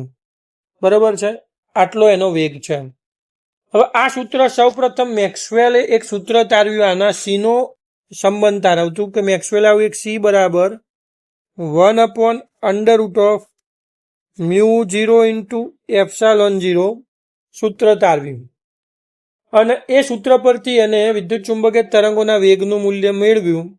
તો આમાં આપણે જોઈએ ને તો વેગના મૂલ્યો મૂકીએ તો 1/√માં આપણને μ0 ની કિંમત કેટલી મળી? 4π × 10⁻⁷ અને ε0 ની કિંમત કેટલી છે? 8.85 × 10⁻12. આ બધી કિંમતો મૂકીને સાદું રૂપ આપીએ તો આપણને જવાબ કેટલો મળ્યો? 3 × 10⁸ મીટર પ્રતિ સેકન્ડ મળી ગયું. અને આ તો કોની ઝડપ છે? તો આ તો શૂન્યાવકાશમાં પ્રકાશના વેગની ઝડપ જેટલું મૂલ્ય છે. આવી સમજૂતી આપણને મેક્સવેલે આપી. હવે જો શૂન્યાવકાશ ન હોય અને અન્ય કોઈ માધ્યમ હોત, તો અન્ય કોઈ માધ્યમમાં શૂન્યાવકાશી અથવા કોઈ માધ્યમમાં એમ બોલો તો ચાલશે, કોઈ માધ્યમમાં વિદ્યુત ચુંબકીય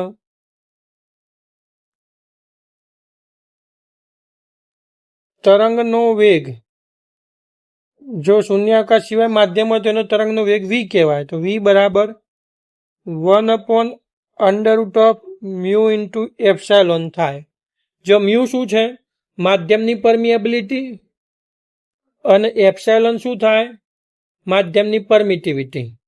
હવે આપણને ખબર છે કે મ્યુઆર સાપેક્ષ પરમિએબિલિટી મ્યુઆર બરાબર આપણી પાસે છે μ/μ0. ધીસ ઇમ્પ્લાઇઝ માધ્યમની પરમિટિવિટી મ્યુ બરાબર શું થાય? μ0 × μr. એ જ રીતે એપ્સાયલોન આર બરાબર આપણી પાસે શું છે? ε/ε0. અને ધીસ ઇમ્પ્લાઇઝ આપણે શું કહી શકીએ? Epsilon is equal to ε0 × εr. Epsilon R ને આપણે ડાયલેક્ટ્રિક અચળાંક પણ કહી શકીએ, કેપિટલ કે. બરાબર, તો આ રીતે આપણે એને દર્શાવી શકીએ. જો કે શું છે? માધ્યમનો ડાયલેક્ટ્રિક અચળાંક. તો આ કિંમત આપણે આને સમીકરણ નંબર 1 કહીએ. તો સમીકરણ 1માં આ કિંમત આપણે મૂકી દઈએ. તો સમીકરણ 1માં કિંમત મૂકીએ તો આપણી પાસે શું થાય? v ઇઝ ઇક્વલ ટુ 1/√μ ના જગ્યાએ શું મૂકી દઈશું? μ0 × μr અને અહીં થશે ε0 × εr અથવા કે લખો તો એ ચાલશે. આ રીતે આપણે લખી શકીએ. તો આને બે રીતે આપણે લખી શકીએ. આને આ રીતે લખી શકીએ 1/√μ0 × ε0 ક્રોસ 1/μr × εr. આ રીતે આપણે લખી શકીએ. બરાબર છે. તો ઇઝ ઇક્વલ ટુ આ તો શું થયું? આપણી પાસે C divided by μr × εr. તો આવું મળી ગયું આપણને. So that v is equal two C upon આપણી પાસે શું થયું? μr × εr ના જગ્યાએ ડાયલેક્ટ્રિક અચળાંક કેપિટલ કે લખી દઈએ. આવું થઈ ગયું. ધીસ ઇમ્પ્લાઇઝ આપણે શું લખી શકીએ? C/V બરાબર આપણને શું મળી ગયું? C/V બરાબર under root of mu R into K એટલે ડાયલેક્ટ્રિક અચળાંક, અથવા તો મ્યુ આર પણ કહી શકાય, કે ઇન્ટુ આવું આપણને મળી ગયું. પણ સી અપોન વી શૂન્યાવકાશમાં પ્રકાશનો વેગ ભાગ્યા માધ્યમમાં પ્રકાશનો વેગ બરાબર શું કહેવાય? વક્રી ભવનાંક બરાબર વક્રી ભવનાંક એન સાપેક્ષ વક્રી ભવનાંક કહી શકીએ બરાબર. એટલે બરાબર આપણે એને શું કહી શકીએ? વક્રી ભવનાંક એન બરાબર શું થયું? Under root of mu R into K આવું આપણને સૂત્ર મળી જોઈએ. એન શું છે? તો એન બરાબર વક્રી ભવનાંક છે બરાબર છે. એન બરાબર શું છે? માધ્યમનો વક્રી ભવનાંક નિરપેક્ષ માધ્યમનો વક્રી ભવનાંક પણ કેવો? નિરપેક્ષ વક્રી ભવનાંક માધ્યમનો નિરપેક્ષ વક્રી ભવનાંક. આ રીતે આપણે માધ્યમના નિરપેક્ષ વક્રી ભવનાંકનું સૂત્ર પણ મેળવી શકીએ. ચલો તો હવે આપણે વાત કરીએ વિદ્યુત ચુંબકીય તરંગની ઉર્જા ઘનતાનું સૂત્ર. તારું ઉર્જા ઘનતા એટલે એકમ કદ દીઠ સંગ્રહાયેલી ઉર્જા, એ તો આપણને ખબર છે. હવે વિદ્યુત ચુંબકીય તરંગમાં વિદ્યુત ક્ષેત્ર પણ છે અને ચુંબકીય ક્ષેત્ર પણ છે, એટલે આપણે બંનેની ઉર્જા ઘનતા તારવી પડે. એટલે કે વિદ્યુત ચુંબકીય તરંગની ઉર્જા ઘનતા, વિદ્યુત ચુંબકીય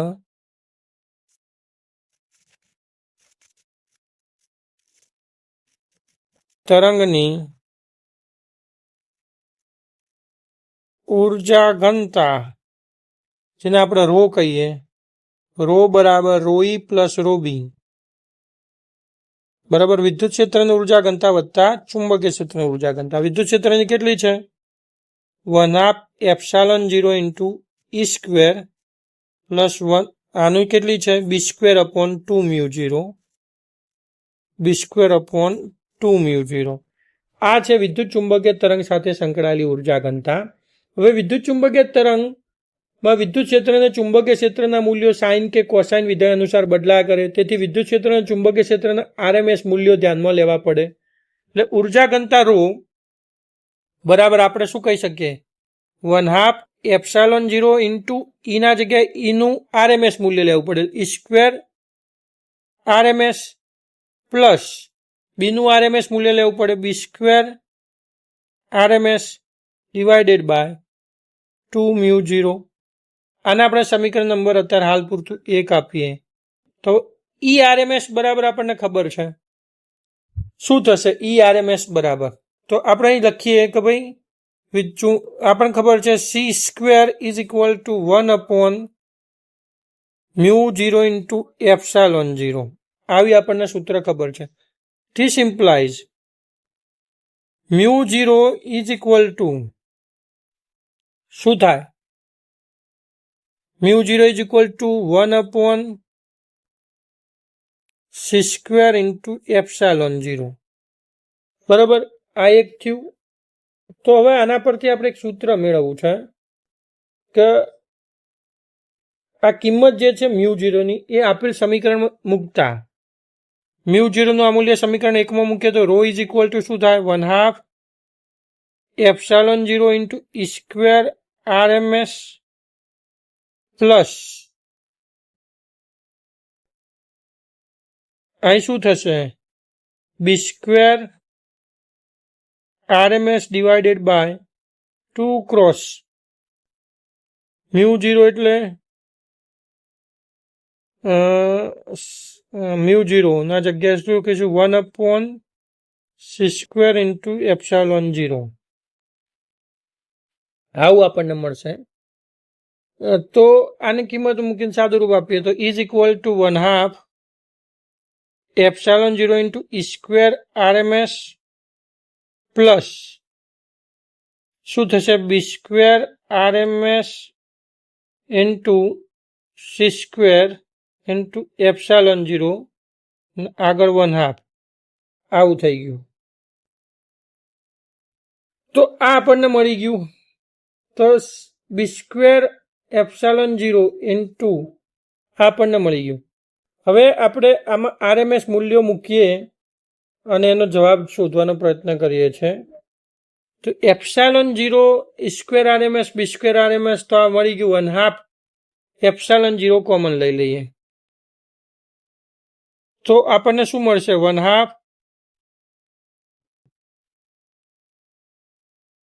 ε0 કોમન લીધો, કૌંસમાં શું વધ્યું પણ c ની વેલ્યુ c², c.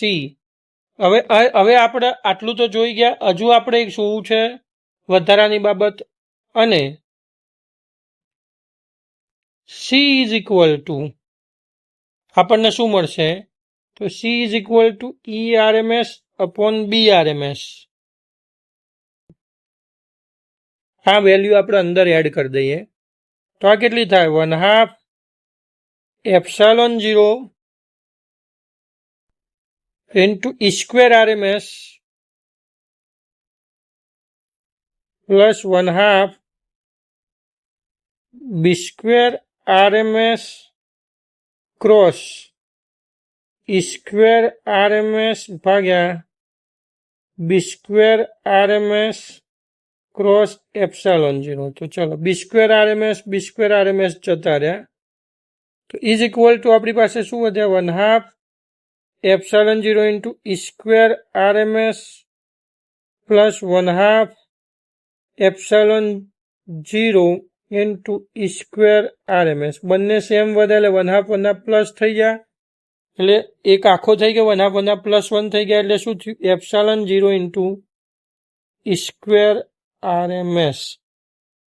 આ આપણી વાત થઈ ગઈ ઉર્જા ઘનતાની વિદ્યુત ચુંબકીય તરંગની. હવે આ જ રીતે આપણે લેવું હોય તો આ તો બરાબર છે, અને અથવા કરીને આપણે લખવું હોય તો ઇઝ ઇક્વલ ટુ આ રીતે પણ લખી શકાય B²RMS ભાગ્યા μ0. આ રીતે પણ સાબિત કરી શકાય. આ રીતે સાબિત કરવા માટે આપણે શું કરવું પડે, c² ની જગ્યાએ અહીં આપણે જે લખ્યું ને μ0 શોધ્યા, તો અહીં આપણે μ0 ના જગ્યાએ શું શોધવા પડત, ε0 શોધવા પડત. ε0 શોધ્યા તો આપણને આ જવાબ મળત. આ રીતે આપણે વિદ્યુત ચુંબકીય તરંગોની ઉર્જા ઘનતાનું સૂત્ર તારવ્યું. ચલો હવે આગળ વાત કરીએ વિદ્યુત ચુંબકીય તરંગોની લાક્ષણિકતા જણાવો. તો પહેલી લાક્ષણિકતા આપણે જોઈએ તો શું છે કે વિદ્યુત ચુંબકીય તરંગમાં આપણે ભણી જ ગયા છે, વિદ્યુત ચુંબકીય તરંગમાં વિદ્યુત ક્ષેત્ર, ચુંબકીય ક્ષેત્ર અને તરંગ પ્રસરણની દિશા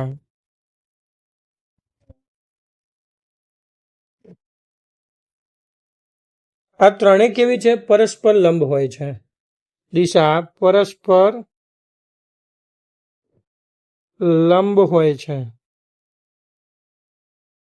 એમ આપણે કહી શકીએ. બીજી વાત આગળ જોઈએ તો વિદ્યુત ચુંબકીય તરંગમાં વિદ્યુત ક્ષેત્ર અને ચુંબકીય ક્ષેત્રના મૂલ્ય વચ્ચેનો સંબંધ શું છે, E0 upon B0 is equal two C અથવા ERMS ભાગ્યા BRMS બરાબર છે. અને આપણે કહી શકીએ કે E0 is equal two ERMS ભાગ્યા √2. બરાબર, E0 ની વેલ્યુ કેટલી છે, ERMS ભૂલ થઈ, ERMS is equal to E0 ભાગ્યા √2. અને એ જ રીતે BRMS બરાબર B0 ભાગ્યા √2. આ B0 ની 0 શું છે, તો આ વિદ્યુત ક્ષેત્રનો કંપ વિસ્તાર છે ને આ ચુંબકીય ક્ષેત્રનો કંપ વિસ્તાર છે. તો આ રીતે આપણે એમના RMS મૂલ્યોનો સંબંધ પણ મેળવી લીધો. ત્રીજું, વિદ્યુત ચુંબકીય તરંગો કેવા છે, બિનયાંત્રિક તરંગો છે. કેવા છે, બિનયાંત્રિક તરંગો છે. બિનયાંત્રિક તરંગો મતલબ કે એમના પ્રસરણ માટે કોઈ માધ્યમની જરૂર છે નહીં. બરાબર, બિનયાંત્રિક તરંગો છે, સિવાય એ સાથે સાથે કેવા છે, લંબગત તરંગો છે. કેવા તરંગો છે, લંબગત તરંગો છે. બિનયાંત્રિક છે, લંબગત તરંગો છે. આ વાત કહી શકીએ. શૂન્યાવકાશમાં વિદ્યુત ચુંબકીય તરંગનો વેગ પ્રકાશની ઝડપ જેટલો હોય છે અને કેટલો છે? c બરાબર 1/√μ0 × બરાબર 3 × 10⁸ મીટર પ્રતિ સેકન્ડ એપ્રોક્સિમેટલી, થોડુંક આગું પાછું હોય, બરાબર શું થાય? પ્રકાશની ઝડપ.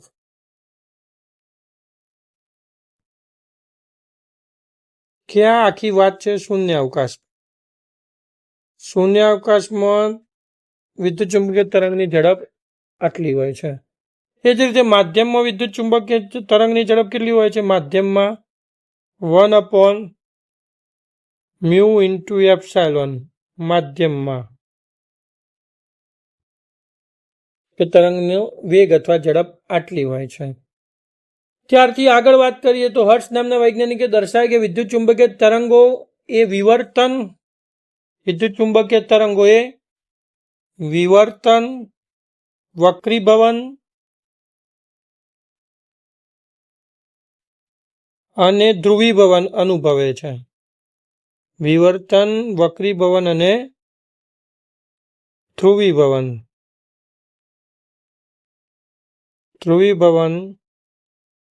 અનુભવે છે, એમ આપણે કહી શકીએ છીએ.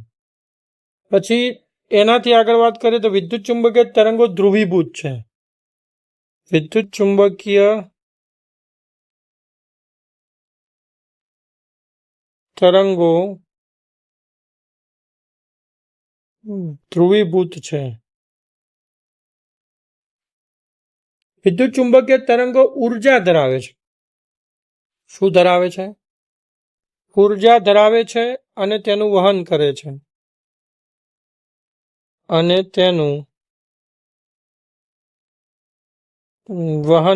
છે. જેને આપણે શું કહીએ છીએ? વિકિરણ ઉર્જા. જેને આપણે કયા નામથી ઓળખીએ છીએ? વિકિરણ ઉર્જા તરીકે આપણે ઓળખીએ છીએ આખી બાબતને. વિદ્યુત ચુંબકીય તરંગો જ્યારે કોઈ સપાટી પર અથડાય ત્યારે દબાણ ઉત્પન્ન કરે છે. સપાટી પર અથડાઈ દબાણ ઉત્પન્ન કરે છે, જેને આપણે કયા નામે ઓળખીએ છીએ? વિકિરણ દબાણ. બરોબર, જેને આપણે કયા નામે ઓળખીએ છીએ? વિકિરણ દબાણ કહી શકીએ છીએ. આગળ વાત કરીએ તો વિદ્યુત ચુંબકીય તરંગના પ્રસરણની દિશા કઈ છે? તો તરંગ પ્રસરણની દિશા, તરંગ પ્રસરણની દિશા E×B હોય છે.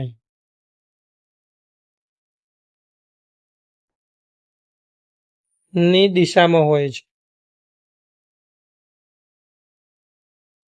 મતલબ કે E અને B થી બનતા સમતલને લંબ દિશામાં હોય છે, એમ કહી શકાય. આગળ વાત કરીએ તો ઉદ્ગમથી દૂરના વિસ્તારમાં વિદ્યુત અને ચુંબકીય ક્ષેત્રના સદિશના દોલનો સમાન કળામાં હોય છે. ઉદ્ગમથી દૂરના વિસ્તારમાં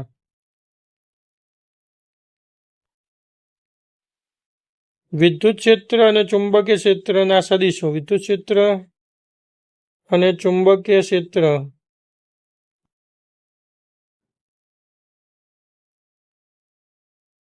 ના સદિશો સમાન કળામાં હોય છે.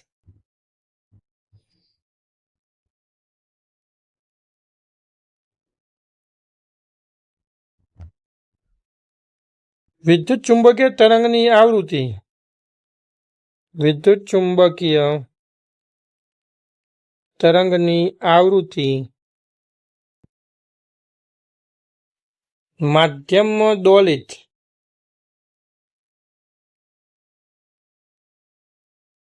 વિદ્યુત ભારની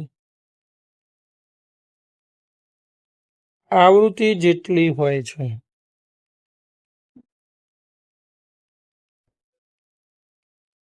એમ આપણે કહી શકીએ છીએ. તો આ બધી બાબતો છે વિદ્યુત ચુંબકીય તરંગોની લાક્ષણિકતા દર્શાવે છે, જે આપણે અત્યાર સુધી અભ્યાસ કર્યો.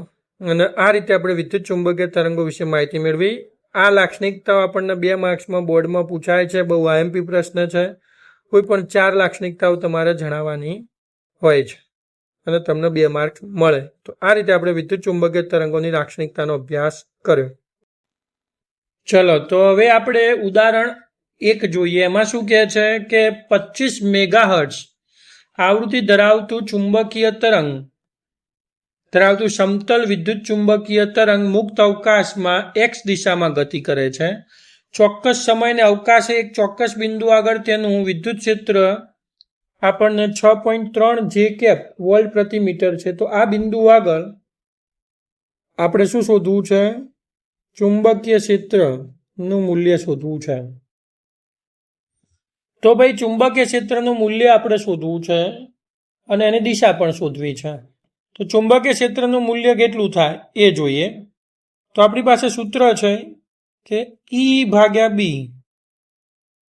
બરાબર C પરથી this implies B is equal two E/C. આવું આપણે લખી શકીએ. E આપણી પાસે કેટલા છે? 6.3 અને C છે 3 × 10⁸. તો આનો જવાબ આપણે સાદુરૂપ આપીએ તો 2.1 21 × 63 એટલે 2.1 × 10⁻8 ટેસ્લા આટલું ચુંબકીય ક્ષેત્ર હોય. હવે ચુંબકીય ક્ષેત્રની દિશા નક્કી કરવી છે. તો દિશા આપણે કહીએ તો આપણી પાસે શું છે ભાઈ? પ્રસરણની દિશા x છે એટલે કે I cap is equal two E/B આવું છે. પણ E પોતે કયો છે દિશામાં? J cap cross I cap બરાબર ખાલી જગ્યા. તો અહીં J cap ક્રોસ કેટલા મૂકીએ તો I cap મળે? તો એ K cap. એટલે કે ચુંબકીય ક્ષેત્રની દિશા કેટલી થાય? Z દિશામાં. એટલે કે ચુંબકીય ક્ષેત્ર કઈ દિશામાં હશે? ધન Z દિશામાં. એટલે અહીં લખવું એટલે લખી શકાય ધન Z દિશામાં. ચુંબકીય ક્ષેત્રની દિશા કઈ હશે? ધન Z દિશામાં. તો આ રીતે આપણે પહેલું ઉદાહરણનો અભ્યાસ કર્યો. ચલો બીજા ઉદાહરણમાં જોઈએ તો શું કહે છે કે એક સમતલ વિદ્યુત ચુંબકીય તરંગમાં ચુંબકીય ક્ષેત્ર By બરાબર 2 × 10⁻7 sin 0.5 × 10⁻3x + 1.5 × 10⁻11 t into tesla સૂત્ર વડે આપવામાં આવે છે. તો તરંગની તરંગ લંબાઈ અને આવૃત્તિ કેટલી હશે અને વિદ્યુત ક્ષેત્ર માટેનું સમીકરણ શોધો. તો પહેલા તો આપણે સમીકરણ આને સરખાઈ દઈએ. By is equal two B0 into sine kx plus omega T tesla સાથે આપેલ સમીકરણ સરખાવતા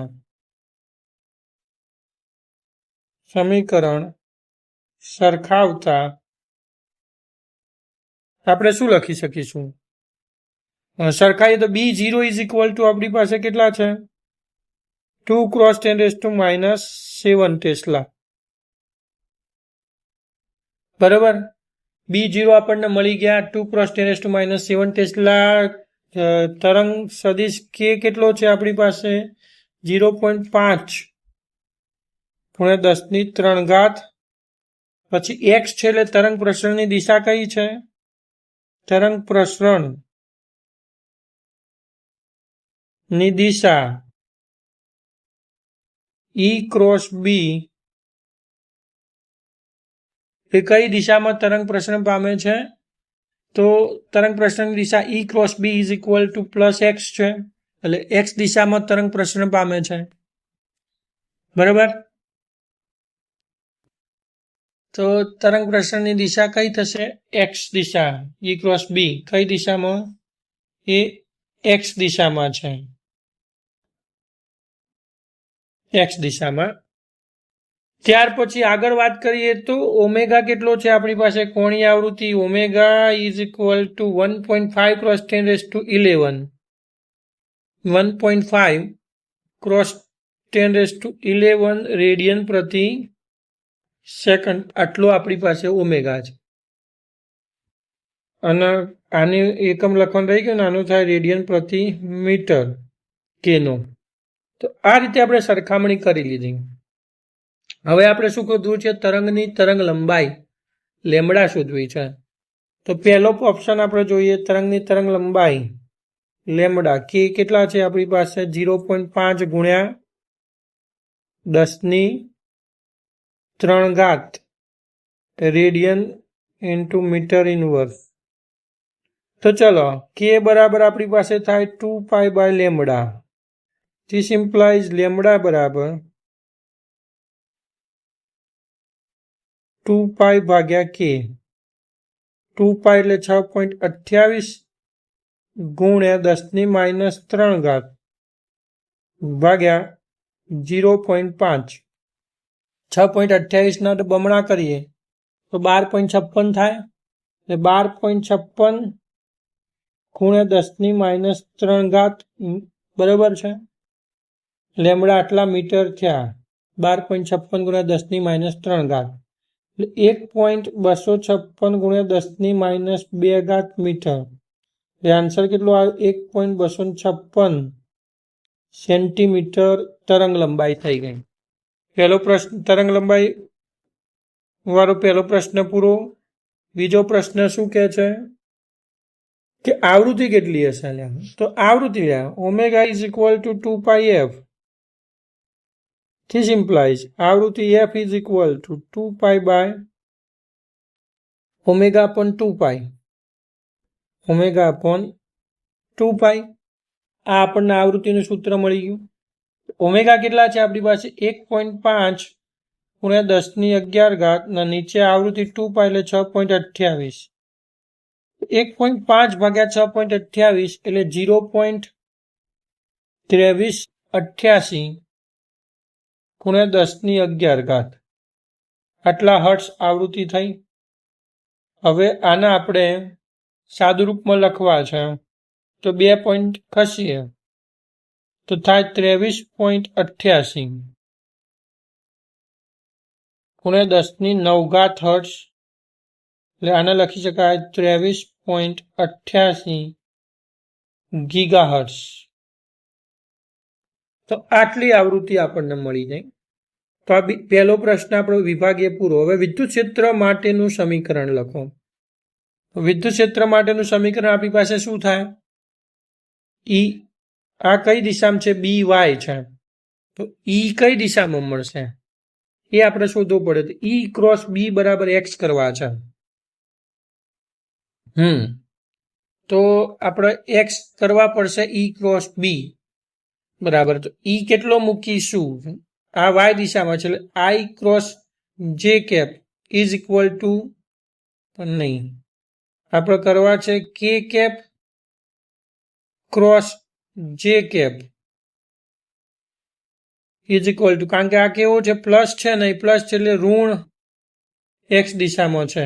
ઋણ X દિશામાં તરંગ પ્રસરણની દિશા કેવી છે? ઋણ X દિશામાં. એટલે કે cross A is equal to -I cap. એટલે આપણો જે ઈ છે એ કઈ હશે? ઝેડ દિશામાં હશે. એટલે આપણે શું કરવું પડશે? અહીં સૂત્ર લખવું પડશે. EZ is equal to E0 into sine kx plus omega T. આટલું સૂત્ર લખવું પડશે. Sine kx plus omega T આ સૂત્ર છે. હવે આમાં E0 આપણને નથી ખબર તો આપણે E0 શોધવા છે.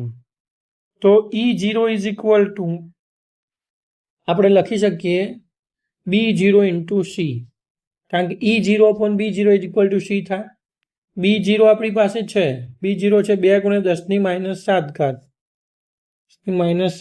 ને સી છે 3 ગુણ્યા 10⁸. 3 દુ 6 6 ને ઉપર 60 તો 60 વોલ્ટ પ્રતિ મીટર આપણો E0 થઈ ગયો. તો હવે આપણી પાસે સમીકરણ મળી ગયું. EZ બરાબર 60 સાઇન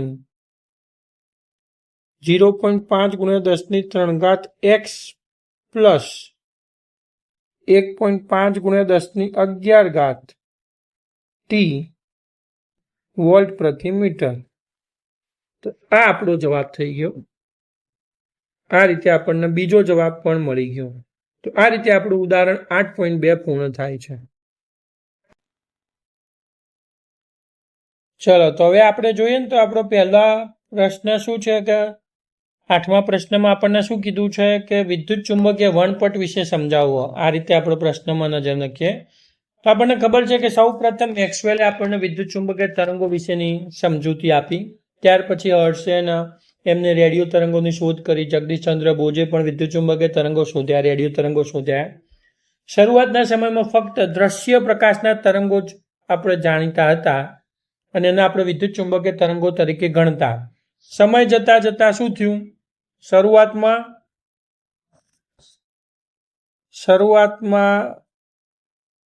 ખાલી કયા હતા? દ્રશ્ય પ્રકાશના તરંગો હતા, એની આપણને માહિતી હતી, વિદ્યુત ચુંબકીય તરંગો. પછી સમય જતા જતા દ્રશ્ય પ્રકાશ પછી પારજાંબલી, સમય સાથે શું થયા? પારજાંબલી તરંગોની આપણને ખબર પડી.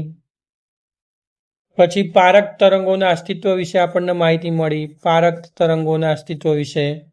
ત્યાર પછી 19મી સદીના અંતમાં આપણને એક્સરેની માહિતી મળી, એક્સરે તરંગોની માહિતી મળી. ગામાની શોધ થઈ, ગામા કિરણોની શોધ થઈ. બરાબર છે. પછી એમાં આગળ જઈએ તો પછી માઇક્રોવેવની શોધ થઈ, માઇક્રો તરંગોની શોધ થઈ, રેડિયો તરંગોની શોધ થઈ. આ રીતે ઘણા બધા જુદા જુદા પ્રકારના જુદા જુદા ઉપયોગ માટે બધા તરંગો શોધ્યા. અને આ બધા વિદ્યુત ચુંબકીય તરંગોના વર્ગીકરણ જે કરવામાં આવ્યું, અલગ અલગ આવૃત્તિ અને તરંગ લંબાઈને આધારે વિદ્યુત ચુંબકીય તરંગોનું જે વર્ગીકરણ કરવામાં આવ્યું એને આપણે શું કહીએ છીએ? આવૃત્તિના આધારે, એવું લખીએ કે આવૃત્તિના આધારે વિદ્યુત ચુંબકીય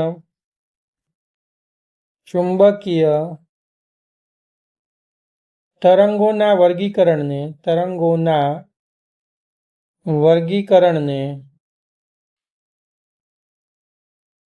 વિદ્યુત ચુંબકીય વર્ણપટ કહે છે, પટ કહેવામાં આવે છે. જેની આપણે એમાં આવતા જે તરંગો છે એની આપણે હવે પછીના પ્રશ્નોમાં ડિટેલમાં માહિતી મેળવીએ. પ્રશ્ન જોઈએ. પ્રશ્ન છે કે રેડિયો તરંગો વિશે જણાવો. તો સામાન્ય રીતે આપણે કોઈ વિદ્યુત ભાર હોય તેનું ઉત્પાદન કેવી રીતે થાય રેડિયો તરંગોનું? તો એનું ઉત્પાદન આપણે સમજીએ. તો ઉત્પાદન કરવા માટે શું કરવું પડશે? તો વાહક તારમાં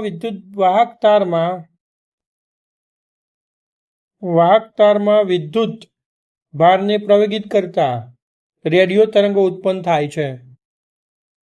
વિદ્યુત ભારને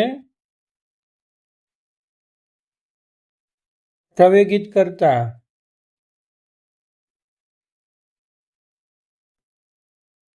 રેડિયો તરંગો ઉત્પન્ન થાય છે. બરાબર છે. એનો ઉપયોગ ક્યાં છે? ઉપયોગ સંદેશા વ્યવહારમાં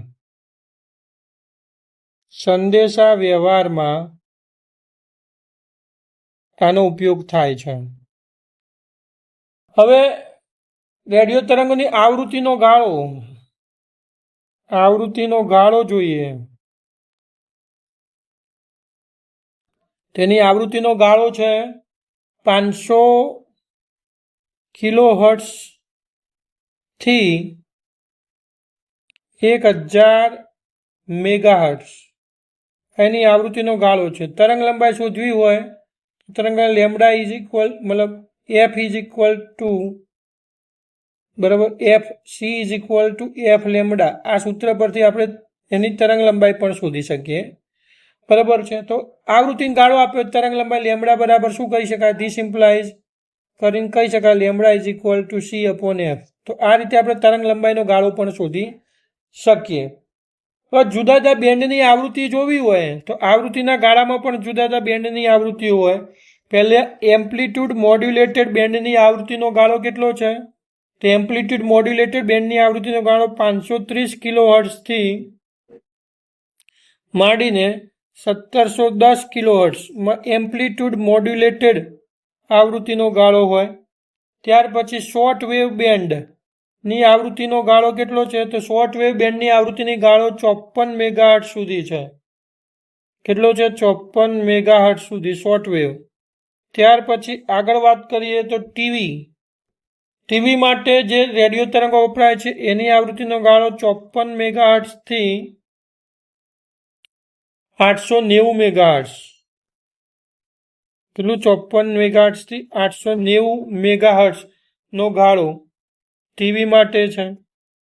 ત્યાર પછી FM બરાબર, ફ્રીક્વન્સી મોડ્યુલેટેડ જે બેન્ડ છે, રેડિયો બેન્ડ છે, એની આવૃત્તિનો ગાળો છે 88 મેગાહર્ટ્ઝથી 108 મેગાહર્ટ્ઝ થી 108 મેગાહર્ટ્ઝ નો ગાળો છે. અને છેલ્લી વાત કરીએ ultra high frequency UHF ultra high frequency બેન્ડની આવૃત્તિનો ગાળો 300 મેગાહર્ટ્ઝથી માંડીને 3000 મેગાહર્ટ્ઝ ની આવૃત્તિનો ગાળો છે. તો આ રીતે આપણને જુદા જુદા પ્રકારના રેડિયો તરંગો મળે છે અને એના આપણે જુદી જુદી જગ્યાએ ઉપયોગ કરીએ છીએ. ચાલો, 10મો છે માઇક્રોવેવ તરંગો વિશે જણાવો. તો માઇક્રોવેવની આવૃત્તિ ગીગાહર્ટ્ઝના ક્રમની હોય છે. બરાબર છે. એમની આવૃત્તિનો ગાળો કેવો છે? તો આવૃત્તિનો ગાળો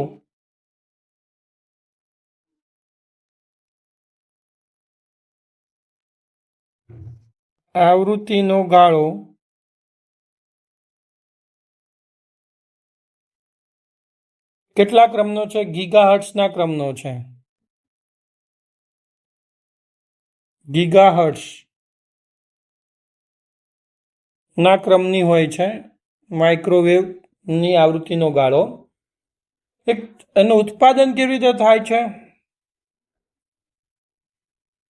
તો ઉત્પાદન છે ચોક્કસ પ્રકારની શૂન્યાવકાશિત નળી દ્વારા. ચોક્કસ પ્રકારની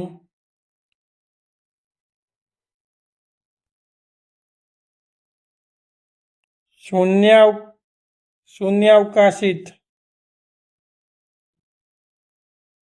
નળી દ્વારા એમને ઉત્પન્ન કરવામાં આવે છે.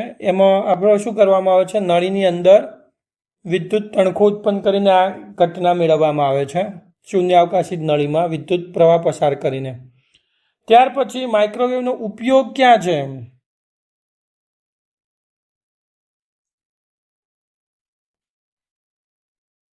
ઉપયોગ આપણે કેવી રીતે કરવાનો?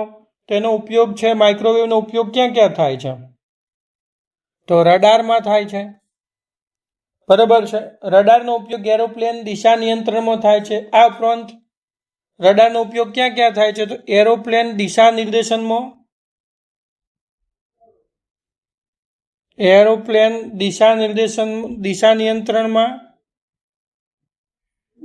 નિયંત્રણમાં. ત્યાર પછી છે આગળ વાત છે બોલની ઝડપ માપવા માટે. બરાબર છે. ક્રિકેટ બોલ હોય કે ટેનિસ બોલ હોય, કાંઈ રમત માપતા હોય તો બોલની ઝડપ, ટેનિસ સર્વિસ માટે. બરાબર છે. ટેનિસમાં પણ બોલની ઝડપ જ હોય માપવા માટે. વાહનોની ઝડપ શોધવા માટે બોલની ઝડપ, ટેનિસ સર્વિસ, વાહનોની ઝડપ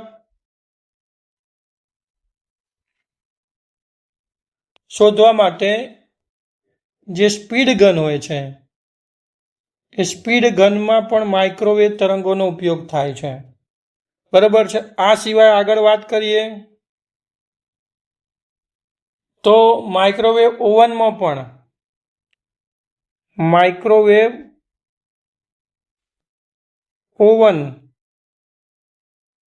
પણ શું થાય છે? માઇક્રોવેવ તરંગોનો ઉપયોગ થાય છે.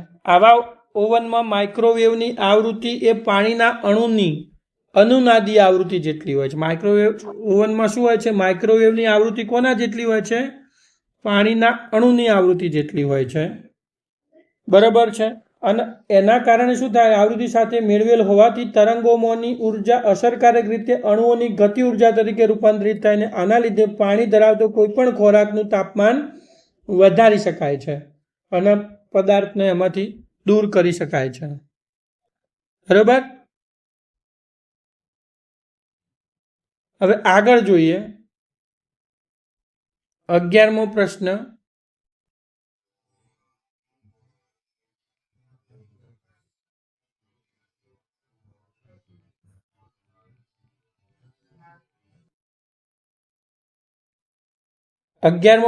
છે પારક તરંગ વિશે જણાવો.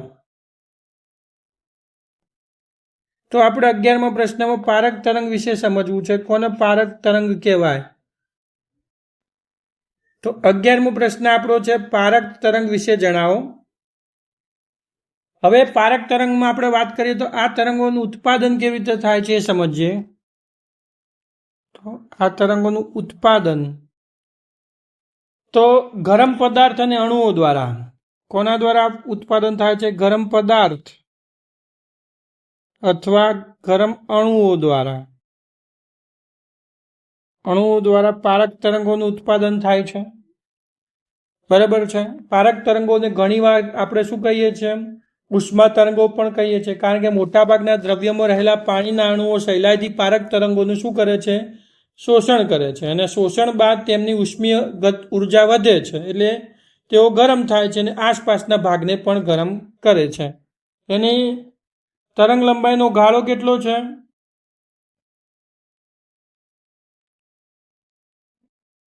તરંગ લંબાઈનો ગાળો, એની તરંગ લંબાઈનો ગાળો કેટલો છે? તેની તરંગ લંબાઈનો ગાળો છે 7 મિલીમીટરથી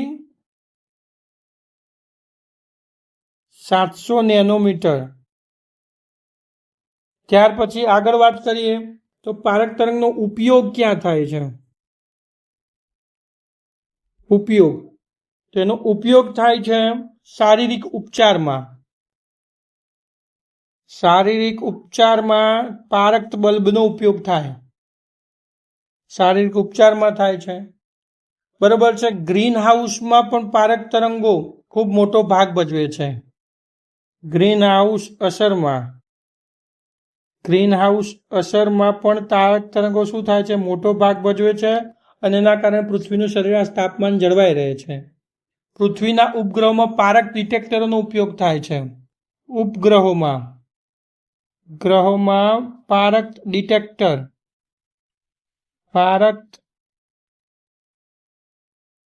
ડિટેક્ટરનો ઉપયોગ થાય છે.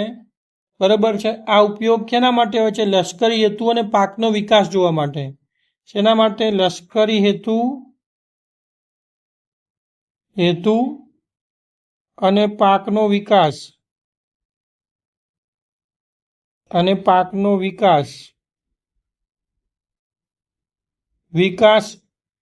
બંને હેતુઓ માટે આપણે શું કરીએ છીએ? ઉપગ્રહોમાં પારક ડિટેક્ટરનો ઉપયોગ કરીએ છીએ. પછી અર્ધવાહકના બનેલા એલઈડી પણ પારક વિકિરણનું ઉત્સર્જન કરે છે. અર્ધવાહકમાંથી બનેલા એલઈડી છે. અર્ધવાહકમાંથી બનેલા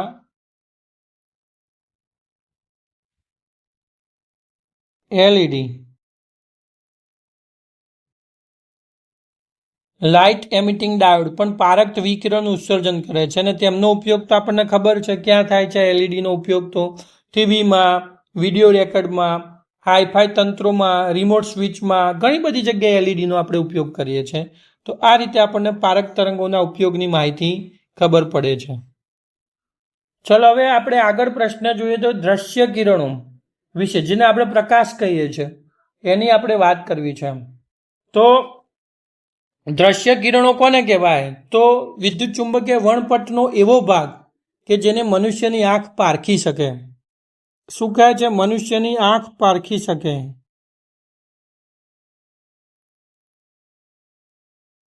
આંખ પારખી શકે તેવો વિસ્તાર. બરાબર છે. વિદ્યુત ચુંબકીય વર્ણપટનો એવો ભાગ કે જેને મનુષ્યની આંખ પારખી શકે છે, એને આપણે દ્રશ્ય તરંગો તરીકે ઓળખીએ છીએ અથવા દ્રશ્ય કિરણો તરીકે ઓળખીએ છીએ. એના આવૃત્તિનો ગાળો કેટલો છે? તો આવૃત્તિનો ગાળો આવૃત્તિનો ગાળો એનો છે 4×10⁻14 હર્ટ્ઝથી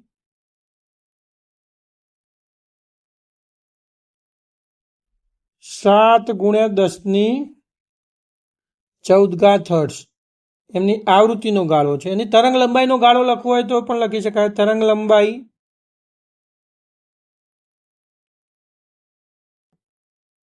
ગાળો એટલે કેટલો થશે? 400 નેનોમીટરથી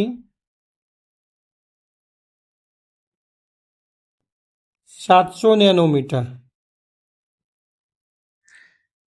ની વચ્ચે હોય છે. આપણે આપણી આસપાસમાં રહેલ વસ્તુઓ પરથી ઉત્સર્જિત અને પરાવર્તિત દ્રશ્ય પ્રકાશની મદદથી આપણે આખા વિશ્વને જોઈ શકીએ છીએ, રંગોને પારખી શકીએ છીએ.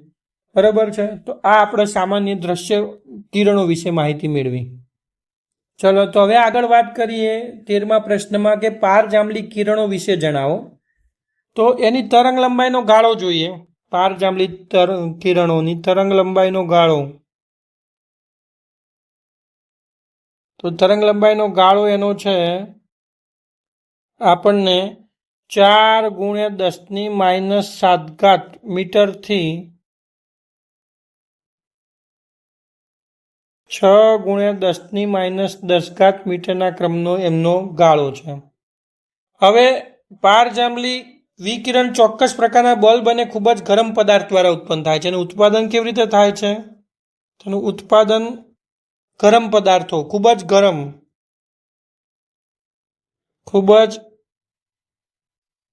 ગરમ પદાર્થો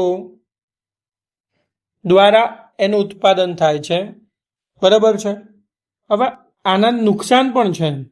શું થાય છે કે જો ખૂબ જ વધારે પ્રમાણમાં અલ્ટ્રાવાયોલેટ કિરણો, આને ઇંગ્લિશમાં અલ્ટ્રાવાયોલેટ પણ કહેવાય, માણસ પર નુકસાનકારક છે. યુવી પ્રકાશમાં વધારે રહેવાથી આપણી જે શરીર છે એનું નુકસાન શું છે?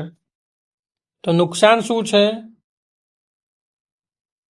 વધારે પડતા યુવી કિરણોથી આપણું જે શરીરમાં મેલેનિન ઉત્પન્ન થાય છે. રહેવાથી શરીરમાં શું થાય છે? શરીરમાં મેલેનિન ઉત્પન્ન થાય છે. મેલેનિન ઉત્પન્ન થાય છે જેનાથી ચામડી કાળી પડી જાય છે. મેલેનિન ઉત્પન્ન થાય જેનાથી શું થાય? જેનાથી ચામડી કાળી પડી જાય છે. બરાબર છે. જેને આપણે સનબર્ન પણ કહીએ છીએ, બળી જાય છે. હવે આપણે વાત કરીએ તો પૃથ્વીની સપાટીથી લગભગ 40થી 50 કિલોમીટર ઊંચાઈએ આવેલા ઓઝોન સ્તર જે છે ને, એ ઓઝોન સ્તર કોણ રક્ષણ કરે છે? તો ઓઝોન સ્તર. આનાથી આપણને કોણ રક્ષણ આપે છે? તો ઓઝોન સ્તર 40થી 50 કિલોમીટર ઊંચાઈએ. કોનાથી? પૃથ્વીની સપાટીથી ઊંચાઈએ આવેલ ઓઝોન સ્તર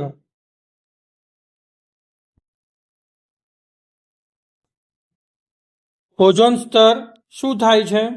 યુવી પ્રકાશનું શોષણ કરે છે અને આમ ઓઝોન સ્તર એ આપણા માટે સુરક્ષાનું કામ કરે છે. પણ આ ઓઝોન સ્તરને કોણ તોડે? તો CFC વાયુ. CFC એટલે ક્લોરોફ્લોરોકાર્બન, એવું કંઈક નામ છે. ક્લોરોફ્લોરોકાર્બન વાયુ જે છે એ વાયુઓ, એમાં આ વાયુમાં ઉદાહરણ તરીકે જોઈએ તો ફ્રીયોન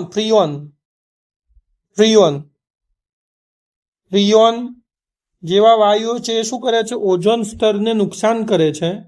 અને એના કારણે શું થાય? યુવી કિરણો આપણા પર વધારે પડતા પડે તો આપણને નુકસાન થવાની સંભાવના છે. એટલે આપણા માટે એક ચિંતાનો વિષય છે. વેલ્ડિંગ કામ કરતા લોકો વેલ્ડિંગ આર્ક દ્વારા મોટા પ્રમાણમાં યુવી કિરણોને આંખથી બચાવવા માટે ચોક્કસ પ્રકારના કાચના ગોગલ્સ અથવા કાચની બારીના મોહરા ધરાવતા હોય છે. એ પણ આપણે જોઈએ છે. યુવી કિરણનો ઉપયોગ ક્યાં થાય છે? તો આનો ઉપયોગ ક્યાં થાય? યુવી કિરણનો ઉપયોગ થાય છે આંખની સર્જરીમાં, આંખની લેઝિક સર્જરીમાં થાય છે. પછી પાણી શુદ્ધ કરવાના ઉપકરણમાં, વોટર પ્યોરિફાયરમાં, વોટર પ્યોરિફાયરમાં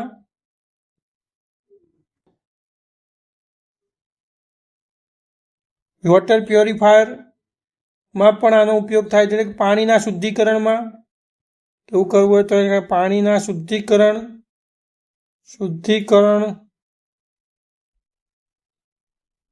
કરવા માટે પાણીના શુદ્ધિકરણમાં શું કરે તો પાણીની અંદર રહેલા સૂક્ષ્મ જે જીવો છે એ જંતુઓ છે એનો નાશ કરવા માટે પણ આપણે શું કરીએ છીએ યુવી વિકિરણોનો ઉપયોગ કરીએ છીએ. બરાબર. તો આ રીતે આપણે અલ્ટ્રાવાયોલેટ કિરણો એટલે કે પારજાંબલી કિરણોની માહિતી મેળવી. ચલો 14મો પ્રશ્ન શું કહે છે કે એક્સ રે કિરણ મતલબ એક્સ કિરણો વિશે ટૂંકમાં સમજાવો. તો વિદ્યુત ચુંબકીય વર્ણપટના યુવી વિભાગ પછી એક્સરે કિરણો આવે. એની તરંગ લંબાઈનો ગાળો જોવો હોય, એક્સરે કિરણોની તરંગ લંબાઈનો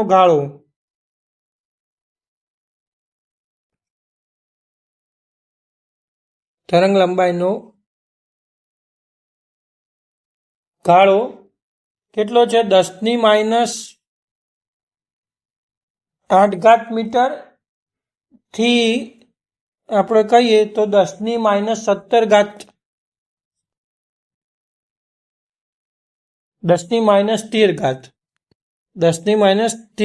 મીટરના ક્રમનો ગાળો હોય છે એક્સરે કિરણોનો. ખૂબ જ ઊંચી એનું ઉત્પાદન કેવી રીતે કરવામાં આવે છે તેનું ઉત્પાદન આપણે જોઈએ ને, તેનું ઉત્પાદન કરવા માટે આપણે ખૂબ જ ઊંચી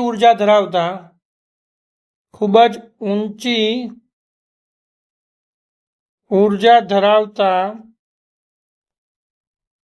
ધરાવતા ઇલેક્ટ્રોનને ધાતુના ટાર્ગેટ પર અથડાવવામાં આવે છે, પ્રતાડિત કરવામાં એટલે મારો કરવામાં આવે છે. ટાર્ગેટ પર પ્રતાડિત એટલે સતત મારો કરવો, પ્રતાડિત કરી એક્સ કિરણો ઉત્સર્જિત કરવામાં આવે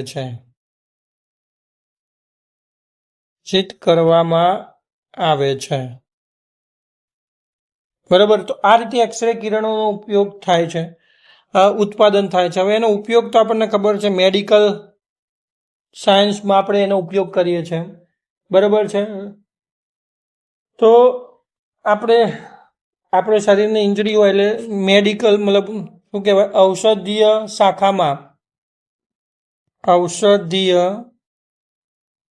શાખામાં આપણે એનો ઉપયોગ કરી શકીએ છીએ. એક્સરે કિરણોથી આપણે શું કરી શકીએ તો રોગના નિદાન માટે એક સાધન તરીકે અમુક પ્રકારના કેન્સરના ઉપચારમાં આપણું ફ્રેક્ચર થઈ ગયું છે કે નથી થઈ ગયું એની જાણ કરવા માટે આપણે એક્સરેનો ઉપયોગ કરીએ છીએ. એક્સરે કિરણો છે ને જીવિત માંસપેશીઓને નુકસાન પહોંચાડી શકે છે, નાશ પહોંચાડી શકે છે. માટે જરૂર ન હોય તો એક્સરેનો વધુ પડતો ઉપયોગ ટાળવો જોઈએ. ત્યાર પછી આગળ વાત કરીએ 15મો પ્રશ્ન.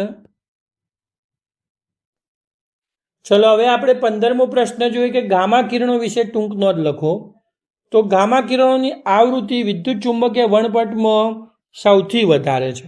એની તરંગ લંબાઈનો ગાળો જોઈએ ને, તરંગ લંબાઈનો ગાળો સૌથી ઓછો હોય છે, આવૃત્તિ સૌથી વધુ હોય છે અને ગાળો લગભગ સૌથી ઓછો એટલે 10⁻10 મીટરથી માંડીને 10⁻14 મીટરનો ગાળો એનો હોય છે. બરાબર છે. કરતાં પણ નાની એટલે ખૂબ નાની તરંગ લંબાઈઓ છે. આવી ઉચ્ચ આવૃત્તિ ધરાવતા વિકિરણો ન્યુક્લિયર પ્રક્રિયાઓમાં અને રેડિયોએક્ટિવ ન્યુક્લિયસમાંથી ઉત્સર્જિત થાય છે. એનું ઉત્પાદન કેવી રીતે થાય છે? ઉત્પાદન થાય છે ન્યુક્લિયર પ્રક્રિયાઓ અને ન્યુક્લિયસમાંથી ઉત્સર્જન થાય છે. ન્યુક્લિયર પ્રક્રિયાઓ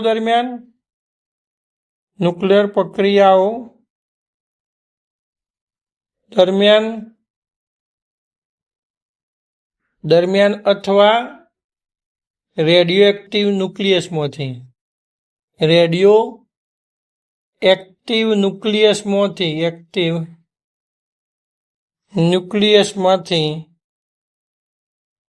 શું થાય છે? ગામા કિરણો ઉત્સર્જિત થાય છે. ઉપયોગ આપણે જોઈએ તેનો ઉપયોગ ક્યાં થાય છે ગામા કિરણોનો? તો તેમનો ઉપયોગ ઔષધીય શાખામાં, મેડિકલ સાયન્સમાં ઔષધીય શાખામાં કેન્સરના કોષોને નાબૂદ કરવા, કેન્સરના કોષોને નાબૂદ કરવા માટે ગામા કિરણોનો ઉપયોગ થાય છે. બરાબર છે. તો આ રીતે આપણે જુદા જુદા વિદ્યુત ચુંબકીય તરંગો વિશે માહિતી મેળવી.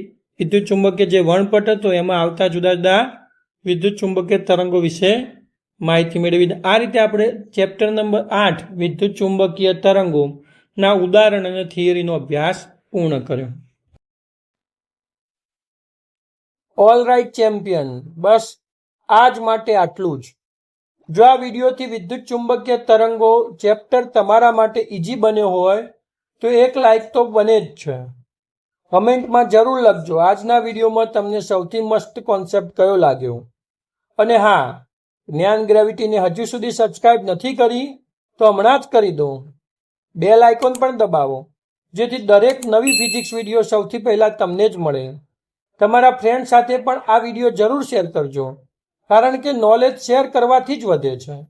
આવતા વિડીયોમાં આપણે ફરી એકવાર એક નવા ચેપ્ટર ને એકદમ ઇઝી લેંગ્વેજમાં માસ્ટર કરવાના છે. Until then, keep learning, keep growing, keep scoring. This is જ્ઞાન ગ્રેવિટી, તમારી સફળતાનો સાચો સાથી. See you in the next video. Bye bye. Take care. Keep crushing physics.